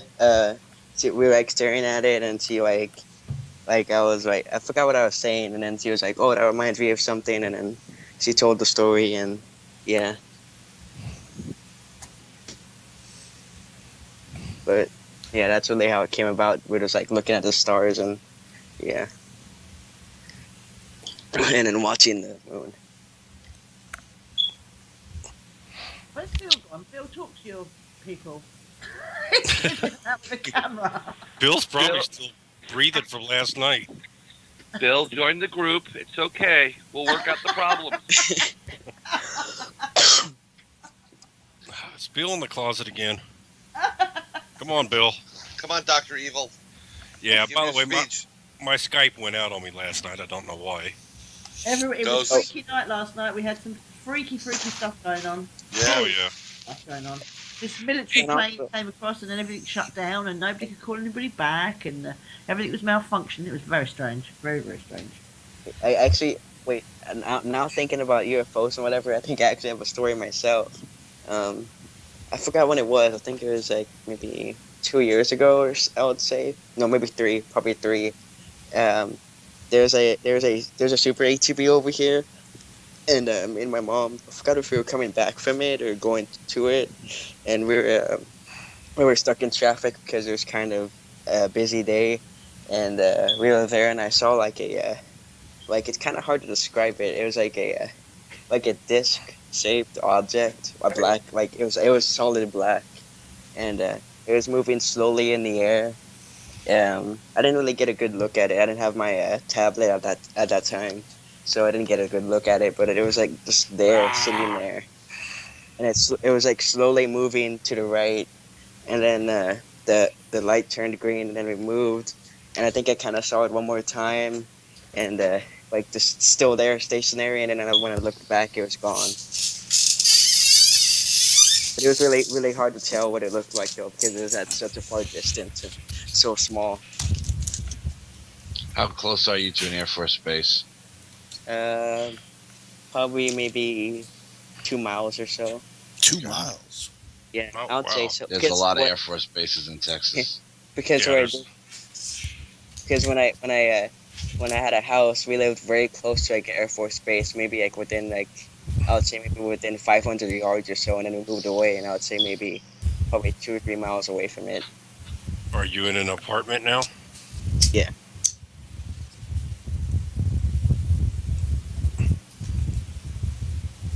A lot of good memories from that house. Don't freak him out, Jade. I'm not. Don't do that, boy. I'm not. He's too young. What are you about between? Well, anyway, it doesn't matter. Oh, man. I'm waiting for Jade to go, get out. I see dead people.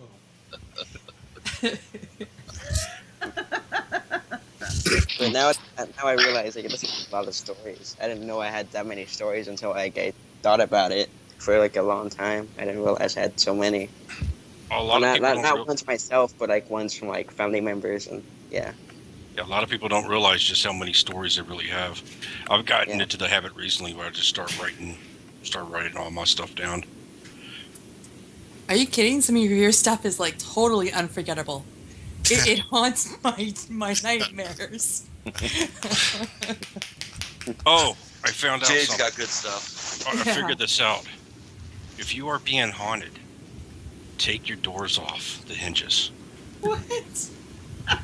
Not where I live, Jade. Oh, no. You keep yours. You add more deadbolts to yours. Put bars Seriously, on the windows. I'm putting a link toll in the booth chat. in right now. There's a link in the chat of a new crop circle today. Very, very. Yeah, I saw that. It's Johnny Webb. What's going on, Johnny? Hey, Bill, how you doing, brother? What's hey, happening? Bill's back.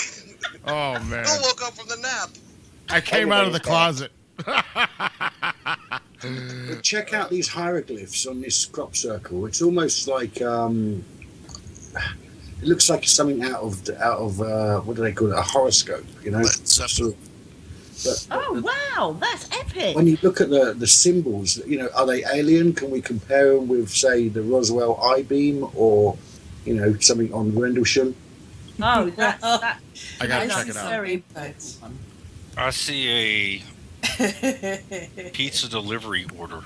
Wow, that is unbelievable. Extra anchovies.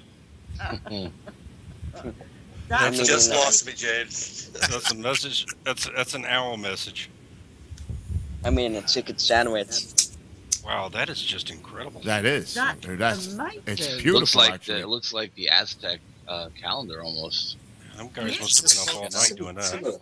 Is it posted on the side of Skype or? Yeah. Yeah, it's posted on Skype. But And it's also posted in the chat room too. the hieroglyphics of it is amazing. It is. That looks like Hindu, ain't it? We need to put this in YouTube. It's Chat. so fine detailed. There's a I did a video as well. I still think guys just do this, but MUFON takes it seriously. They do believe that something. I don't know. After when Jennifer I went Stein. to that thing with Bill and listening to what's her name, Jennifer. Jennifer Stein. Jennifer. After listening to her and then talking to her, she's pretty sharp. She is. Oh my God, she's a brilliant thing. Actually, And I'm just on not my- so sure anymore after talking. On my YouTube page, I put her full presentation on crop circles. We saw the abbreviated version. Oh yeah. So the full But one just- is there now. Yeah, just talking to her and the science, and basically she knows she's been to school for this, you know, degrees and stuff, and she's saying some of this you just can't fake. It's because something that is heating up the elements at a certain level, and it's heating up the liquid that's inside the stem, and it's blowing it. Yeah, it's blowing it up. And she says we can't do that. No. What is that leaf? That leaf in the middle. It looks like poison ivy. Or tobacco. Oh, Yeah, basil. poison I ivy. thought it was Three basil, leaves. Yeah. I'm going to say marijuana. Thank you. I Thank wanted to you. say marijuana. What kind I of could see- marijuana are you smoking? It doesn't grow like that. Weed doesn't grow like that. It hasn't got a spiky edge. That's not marijuana. That's Well, bad. maybe out of space weed smells like that. Space weed. Basil. Oh, that makes me think of what's that show and movie Stargate? Yeah. Those Yeah. things around the edge. That is phenomenal. I can't stop looking at that. Yeah, it looks like Hindu. Amazing detail on it is just amazing. I put it Oh, in. We're up all night they're, doing they're that. already capitalising. This crop It circle. reminds me of the CERN thing as £5, well. oh, please. Hate people that do that. Okay, Why are so they charging to And see hello to that? everybody in Yeah. YouTube chat, by the way.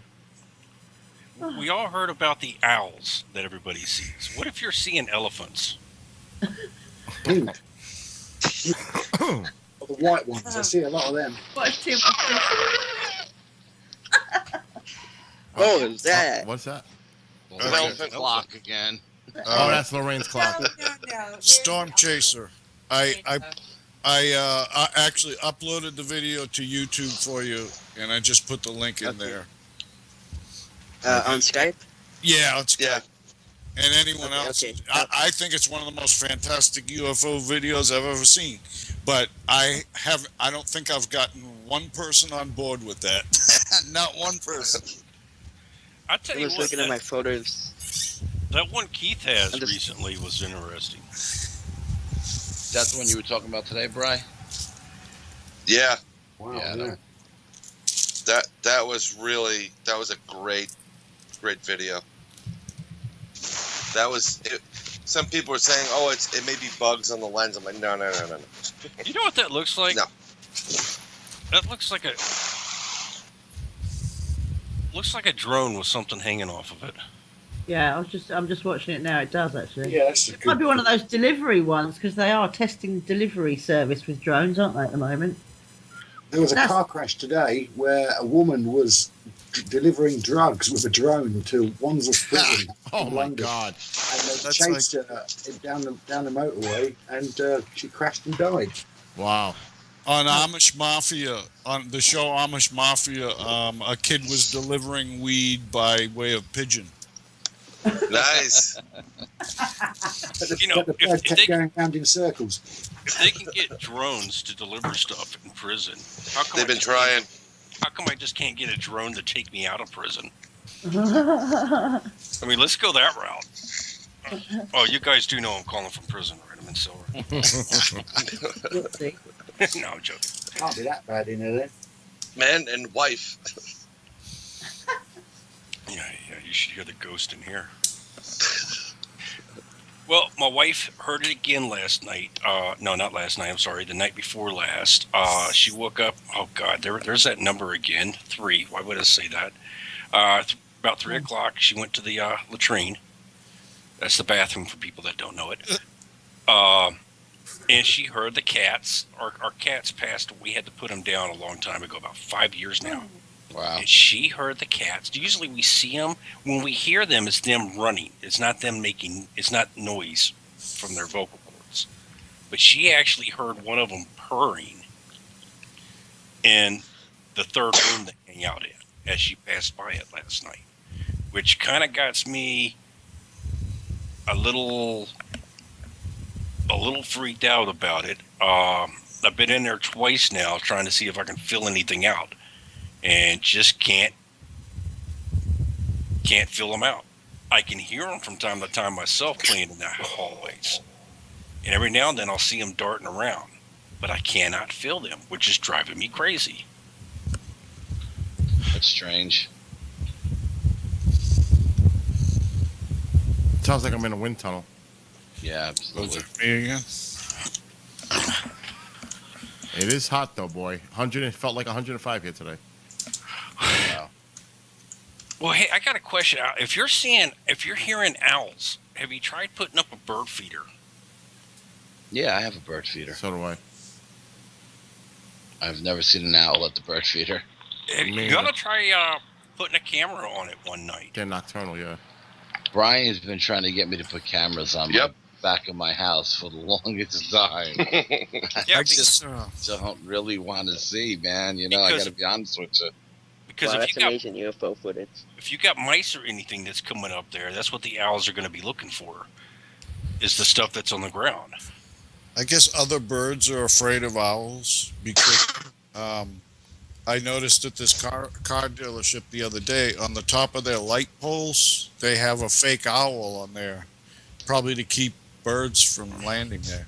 I got the same thing with drug dealers. I got a fake cop on top of my roof. Keeps them out of the area. Oh, there was a freaking meteor too. Dude, that would be a good video. That's what I'm gonna do. I want to go to a drug neighborhood and start setting up fake cops on roofs. You're out of I gotta control. fix my camera. It's out of focus. It keeps freezing. Oh, good. It's finally clearing up. Has anybody caught anything? Did y'all catch anything last night? Oh, from 2 a.m. to 5 a.m. Yeah. Oh How many meteors? I was trying to bring up, but we were busy listening to what was his name? Nathan. Harry. Oh, Harry. Yeah. Last night, you mean?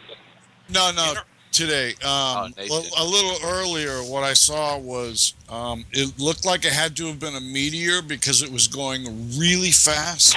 It wasn't one of these just shooting ones. It was, I mean, it could have actually been a spaceship, just something moving.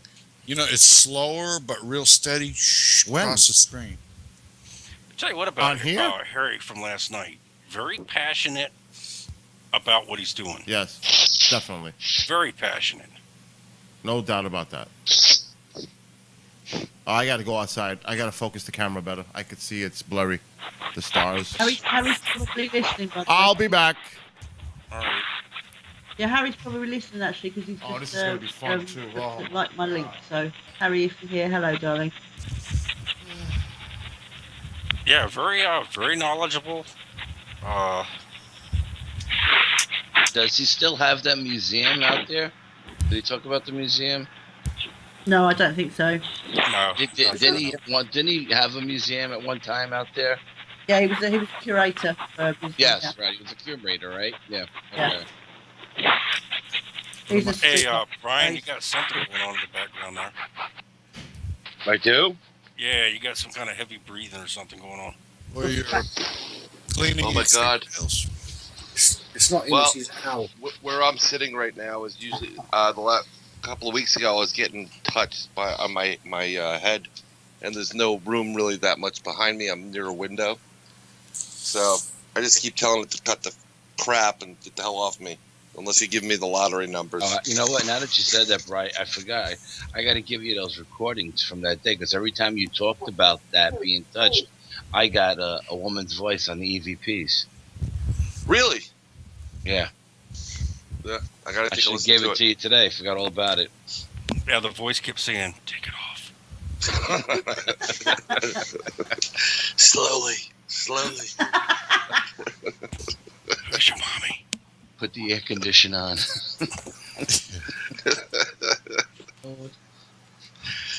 It'd be nice to have like a ghost come back on an EVP and like, oh my God, put the damn air on. What are you trying to kill me? Johnny, while I've got you verbally, are you busy later on today? What day is it? Saturday. Yeah. Is it your thing in Hastings? In Hastings, I was going to say, why don't you hop on a train and come down? What time is it? What time is it for? It's 2 till 6. 2 till 6. Okay. And it's in Old Town, so you come straight to Hastings and then you walk in the direction of, where the end of Hastings is, literally as far as you can walk, and it's basically up the hill as far as the road goes. Okay, and how much is the event? It's only a £5. No. Yeah, because a friend of mine's dropped out as well, so I know he's got a spare ticket. So. Yeah. I can definitely turn it. I can do it, but I've got to do some decorating in the morning. Believe it or not, my daughter's room, and my brother's going to come over and help. So. Well, it'd be great if you can. We've got Bill Rook. Well, you've seen all the connections. Bill Rook, Malcolm Robinson, Dot Street's coming, I believe, from Rendlesham. Right. David Young's coming from Rendlesham. Who else is going to be there? Oh, there's a few. There's a few faces you'll know that are going to be there. Well, it's about an hour away from me, so anything after 12ish is possible. So I don't see why not. It'll take me about an hour to get there. Yeah, do it. Well, why don't you private message me your number and I'll text you where we are, because I think we're doing some other things before, me and my friend. But I think we're aiming to get probably to that end to the pub at about 1 o'clock in the afternoon. And it'd be nice to see you. Nice to put meet personally, sort of thing. That'd be great. Yeah, sure. Cool. Okay, well, I'll definitely try and do that. I'll just send my details off to you now. Excellent. It's a date, mate. And if you value your life, Johnny, make sure your daughter's room is taken care of. Exactly, yeah. Yeah, well, yeah, that's priority. Decorate it with owls. Put a breathing box behind the bed. Just kicks. Ooh, that gives me a good idea. Next time I go over to my buddy's house, I got a good prank. I remember my brother pranked me once. Hey, question for you while you're speaking. Yeah? Does your family have a company car they drive? A company car? Or a company van or something? No. It's not you then. All right, you can sleep tonight safely. I do remember my brother did play a prank on me. He scared me so much. I was taking a picture of some flowers that my mom got from a friend, and I was just there, and my brother snuck up behind me and scared me. I nearly dropped a tablet in my... well, because he scared me so much. Oh, here, I got a good story for you. Uh-oh. When I was young, when Aliens, the first movie, was it Aliens? Yeah, it had to be Aliens, came out, okay? And I wanted to go see it. And my dad's just like, nah, you're right. I'm like, no, I'm good. I can see it. I can handle it. So they took me to go see it.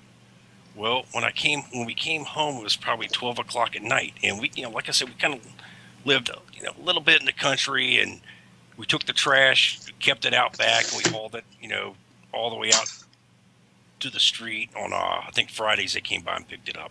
But it was always real dark in the back, and it was creepy back there at night.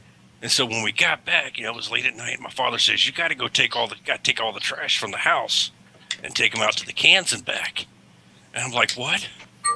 He's like, yeah, you saw the movie. I said, you were old enough to see the movies. You got to do this.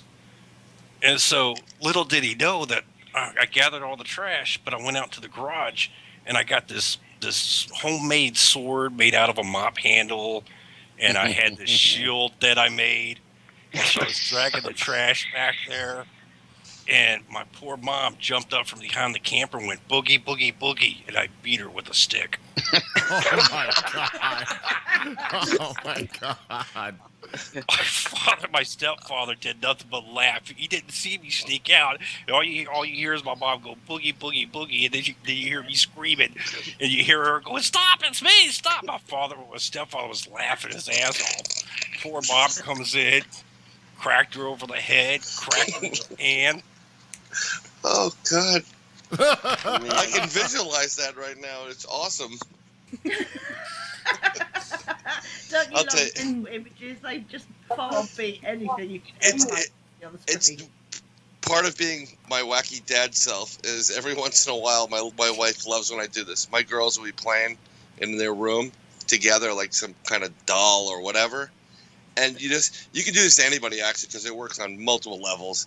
You just go into the room quickly and just start screaming, ah, ah, and all of a sudden everybody just starts throwing things. They're screaming and they're going crazy. I did that in the movie theater once. And they just look at you. What are you, crazy? I'm like, yes, I am, honey.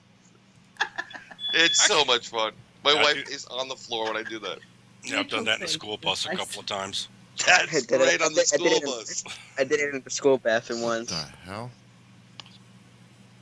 Got people scared. Well, you see, I drive a school bus, and the kids know once I start screaming, everything's okay. Yeah, they just know your mental state. Yeah, that's when I stop screaming. Yeah, that's when I stop screaming. They get. Well, today we had to take a group of kids to the National Aquarium, right? And the poor girl who was following me, she was in another bus following me, and her daughter was with her. And they thought they were going to get to go park the buses up there by the aquarium, and they were going to get to go in the aquarium with the group that we were taking.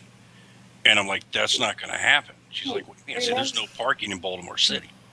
You have to go 9 miles to park the bus. Wow. Well, she's never been in the city. And this poor woman had a mental breakdown following me through the city. And I took her by the red light district. I took all the kids and everybody because they had closed. Oh God! It is 10 o'clock in the morning, so 10 o'clock, it's all the cross dressers are out there in the daytime. Hey, sweetie, how much lunch money do you have? Well, there's like 3 traffic lights, and we caught all 3 traffic lights. And these are all little, they're 5 years old. I'll be back. On up to 12, and they're just like looking out the windows like, what the heck is this? And Today we saw hookers. And did you have to take this route? And I'm like, I can't. Lombard Street's closed. We have to come through this way. If not, we got to go around the Beltway to get through here. I'm like, why? Did you want me to pull over? And the lady's like, no, keep going, please. Just keep going. And it's really strange when they start waving at you and know your name. Hey, where are you going, Jade? You're usually not here until later. It's so sick. Is that an owl in your pants? Are you happy to see me? Just toot the horn. Hey, Bill.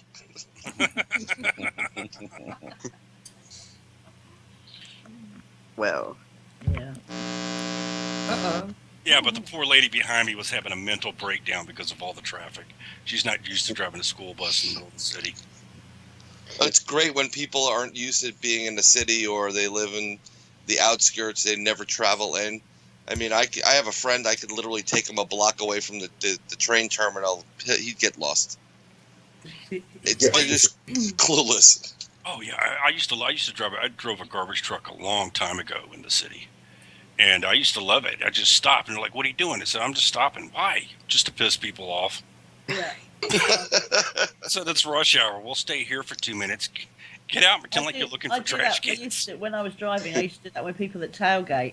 I used to call it bastard tactics. Literally you sit on the lines in the middle of the road and you drive just at the speed limit, and there's nothing they can do about it. You could see the rage on their faces. I used to love playing that game. Oh yeah, that's how I feed myself. It's all their tears, their anger. It's not a good idea in this day and age. You probably get attacked, but it used to be fun. You just want to stop, pull over, get out of the car, run up to the window, and just look their eyes, going, "Yes, I feel your pain." Yes. Wickedness. Well, your anger is filling my thirst. Bring it on. when my mom gets angry on the road, she just starts speeding away, like ahead of them, cutting them off really, and just like keep driving. But it's like a totally different story with my dad. When he sees someone like cut him off or do something dumb on the road, he points it out to me and is like, "See this guy over here? He was not supposed to do that," and just shows me what they're not supposed to do and what they are supposed to do, and that's really all he does.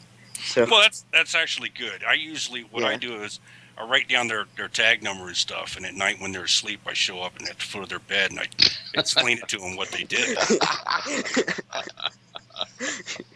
And everything. He puts the lotion in the basket, otherwise they get the hose. I love that. I just love that. Or what I do is I sit them in a chair in their driveway and park right behind them with my headlights on and the engine ribbon. In the school bus. Little Stephen King accent on him. I so want to put air horns inside the school bus. Oh, not outside, inside. When the kids go, I just blow it, and like from the third row on down, there's horns under the seat. Oh, that'll be great. I wonder if they'd let me do that. Yeah, let's test to see how many kids in this bus have got a heart condition. Yeah, good idea. Actually, that's not bad. Used to do that at the office. We tape an air horn to the seats, the hydraulic seats. Oh, and you tape it so that when they sit down, it just blows. It was awesome. People just flying. Oh, God. Dude, you ought to do that. Well, hey, God, we can go to the hospital and do that on the beds. Oh dear, there's some cunning plans going on here. I'm not liking it. We're listening to this. You have to delete this stream. Okay, I'm dark. What can I say? I should have wrote for Monty Python. My British sense of humor. No, it's been quite dry over here where I'm at. No, it rained. Did you know? To be raining. Oh, I'm sorry. Oh, continue. Oh, did you know that Mad Max was the only movie that was filmed in sequence? That's interesting. No, actually, I did. That's one of those stupid bits of trivia that sticks in my brain. Well, I'm sitting there, I'm flipping through the channels, and I see it, and they actually filmed the movie from beginning to end as it's being done. Yeah. It's one of those weird things they did in order to give it this more realistic. That way you don't see cars without the same dents and stuff in them. Yeah. Right. Is this the first one or the second one? The original one. The original one. All of them. Oh, with- we've done like Yeah, that one. they've been doing it with all of them. Well, I remember when I was in elementary, we had like a bad storm come through, and a lightning bolt hit one of the power poles, so that caused the power to turn off at like in all the hallways, and then like basically in all the hallways there's no lights, but everywhere else there was. And I remember when it happened, everybody just started screaming and running, and I was just there with my mom because like she used to bring me food when I was younger. I was just there, just like, what's going on? Like, I shouldn't be like yelling about this. And then when I went out towards the hallway, it was pitch black. Like, you need a flashlight to get through there. And the funny thing is, though, is like near the counselor's office where the bathrooms are. That's like the only part of the hallway that had lights on. Everything else didn't have power till the next day. It was crazy. I just remember everybody screaming and running, zooming out the door, like it was like an apocalypse or something, and like everybody's gonna die. And I was just sitting there eating my lunch quietly. Oh, I got a story. When I was young, you know the old film projector carts, how there's a shelf on top and then there's a shelf underneath it, and it's Yeah. you wheel it around. Well, I think I was in middle school, and I was trying to steal the answers to a test. Oh. Right? Okay. And what it was is there was well, you're from Texas. Middle school has football teams in Texas. Okay. Yep. They don't have them all over the place, but in Texas they have middle school has football teams. Well, there was a football game going on, so I snuck into the bathroom, and they usually had this little chain link fence thing set up, but I was able to squeeze through that. Well, the janitor was around. So what I did is they had one of these with the cloth hanging over it. So I got up underneath there, and I was slowly wheeling my way down towards the room I was going to, hoping the janitor wouldn't see it. Well, then the janitor came up. He grabbed the card I was on, stuck me in a closet, and locked the door. And it didn't have a lock from the inside that you could turn. It was a key lock. Wow. So I was stuck in a closet for about 2 hours before somebody came and let me out, and they couldn't figure out how I got in there. I said, I was playing dumb. I thought it was the bathroom. They didn't buy that. Yeah, nah, I doubt that much, very much. Fun fact: my dad was an A+ student when he was in high school, middle school, and elementary. That's what he tells you, right? Yeah, and he knows a lot of knowledge. I'm just waiting to hear that he gets like 70s or whatever, like I do. You're gonna hear a lot. Enjoy the stories your father tells you. You'll miss them as you get older. Yeah, you're gonna hear them over and over again as you get older, but just always pretend like it's the first time. Oh, I remember my dad told me that he and his brother rented a boat together, and it was like their first time on a boat, so like they didn't know if they were seasick or not. So they were on the boat fishing, and my dad's brother was just there constantly throwing up, and my dad was just there just like fishing, and then he said it was like so funny just seeing him just like there. Yeah. What, did he get sick? He got seasick, and then he didn't know. Well, it was their first time on a boat, so they didn't know whether they were seasick or not, and he just started getting seasick, and my dad was like all fine, started like fishing and whatever. It was okay. I love that when a boat goes up and down. We get like those 6 foot waves and everything. I just love it. I love when a boat gets thrown around. I don't know what it is about that. It just gets me so crazy. I like the same thing when my wife does that to me too. Keep talking, man. A glutton for punishment, Al. A glutton for punishment. Oh, I was on it. Okay, you guys know what a C-130 is, correct? Yes. Yeah, C-130 aircraft. Okay, C-130 is a transporter aircraft for the Air Force. It's also one of the ones that the military uses, the Army uses to transport and for parachuters to jump out of and everything. It's got a door on either side in the back of the plane, plus it has the lowering ramp. Most of the time, you never go out the lowering ramp. That's usually for higher altitudes or when they're dropping something with equipment, and you got to go with the equipment. But other than that, usually it's the side doors. Well, what the Army does is to get you in practice, and so that the Air Force can get their time. And the craft is they'll go around, even though the drop zone or the DZ is 20 miles or 10 miles away from the airport, they'll fly around for 2 hours. And the aircraft, what they do is they fly what's called map of the earth. That means if a mountain goes up 2,000 feet, the aircraft is going to go up 2,000 feet and then come down as the elevation and stuff drops. So it's flying what's called map of the earth. So it's constantly going up and down, up and down.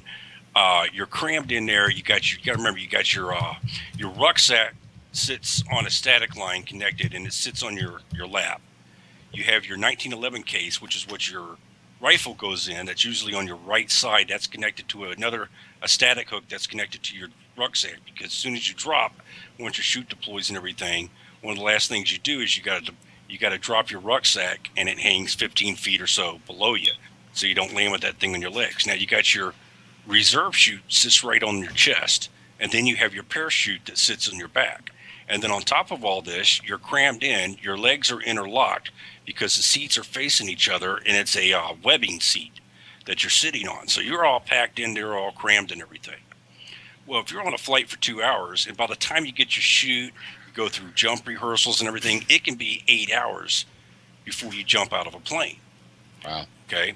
So you're hungry. Well, one of the worst and smelliest MREs that the military came up with, and I really think it's a test, was what's called omelet and ham. Now, these are the old MREs, in case there's any guys out there. This would be the first generation MREs. And it smelled awful. But it's what I grabbed, because I was an NCO at the time, and you get 12 per box MREs, and I let my troops get to choose first, and I'll just grab whatever's left over. Clouds. And so I got the omelet and ham. So I'm sitting there, and these guys are they're looking green. But I'm hungry. I don't care. They got in the Air Force, believe it or not, they got little barf bags they pass around, and you got to take them with you whenever you go out the door. So, you every now and then you see guys carrying little barf bags with them. Just try not to drop them till you hit the ground, because they're going to splatter on somebody, and that's not nice either. So I'm sitting there, I'm eating this, and it's smelling. And these guys are like going, "Oh, God, man, why'd you have to bring out that one?" So, man, well, my name. Anyway, starting so-and-so, and I'm like, "Hey, man, this is good stuff." I'm sitting there eating it, and the guys are turning green. And I'm like, "Guys, you're making me sick." And so I'm sitting there, and I start going through the dry heaves. And I stuck another bite in my mouth, and I pretended like I threw back up into the MRE pouch. I'm going, "Oh, God." And I just keep dry heaving. And the guys are going, "Oh, no. Oh, my God." I'm like going, okay. I feel better now. And so I stick my spoon back in there and continue eating. I started a chain reaction. And you heard First Sergeant Thorpe in the background. "That's got to be Sergeant Matthews." That's a sick puppy. That's just too funny. Oh my God, you're twisted. Oh man, good times. Good times, absolutely. Man, yeah, great stories. I just make them up, dude. It was all a lie. You ought to hear about the one I was eating on the UFO. The UFO was flying map of the moon. No, anyway. And the aliens were eating peach ice cream. Oh God, terrible stuff. Oh, they love that stuff. Peach ice cream? Oh my God, don't get strawberry ice cream. They don't like that. They're allergic to strawberries. They like honey, but they don't like bees. Go figure. Oh God. Anybody else got any funny stories? No, nothing like that. I can think of a few. Yeah. I can't think of any right now. I got all kinds of military stories. Okay, you do a mass attack and you jump from a plane and you do what's called a PLF. It's feet, the side of your legs, your hip, and then you land on your side and you kick your feet up and you roll. Okay, it's a PLF. I forget what it means. Proper landing formation or I was something. going to say something there, but it's swearing, so I won't.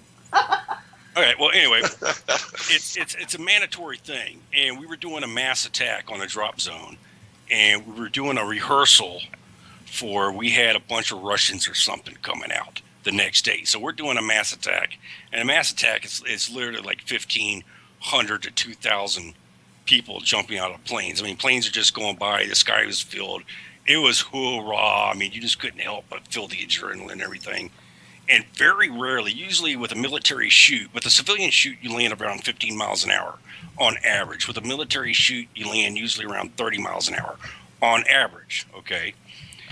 And it's just one of those rare times I came down, and I came down so light, and my feet just kissed the ground. And I just stood there standing up going, oh, my God, I finally did one. That was beautiful. And so I just popped my chute and got ready to grab my bag. And I see this Humvee pull up with the sergeant major in the back of it. I mean, the sergeant major brigade, not battalion, brigade, okay, in the back of it. And there's some little bit of rough terrain. So he's about 200 yards away, 200 meters. And he goes, you better do a BLF or I'm going to blah, blah, blah, blah, blah, blah, blah, blah, blah, blah, blah. And I was looking at him like, oh, crap. And I just looked, I'm just shocked. I'm like, do you know? And I sit there and I yell back, do you know who the F I am? And he just kind of stood there shocked, and he just shook his head and said, no. I said, good. And I took off and ran through the woods as fast as I could. Oh, man. During the after-action review, he says, I want to know who that was because he had blah, blah, blah, but let me find out. If you got, you know what, you stand up right now. So I go to stand up. I'm like, okay, I'll stand up. And this hand gets on my back or on my shoulder. It pushes me back down. He says, I knew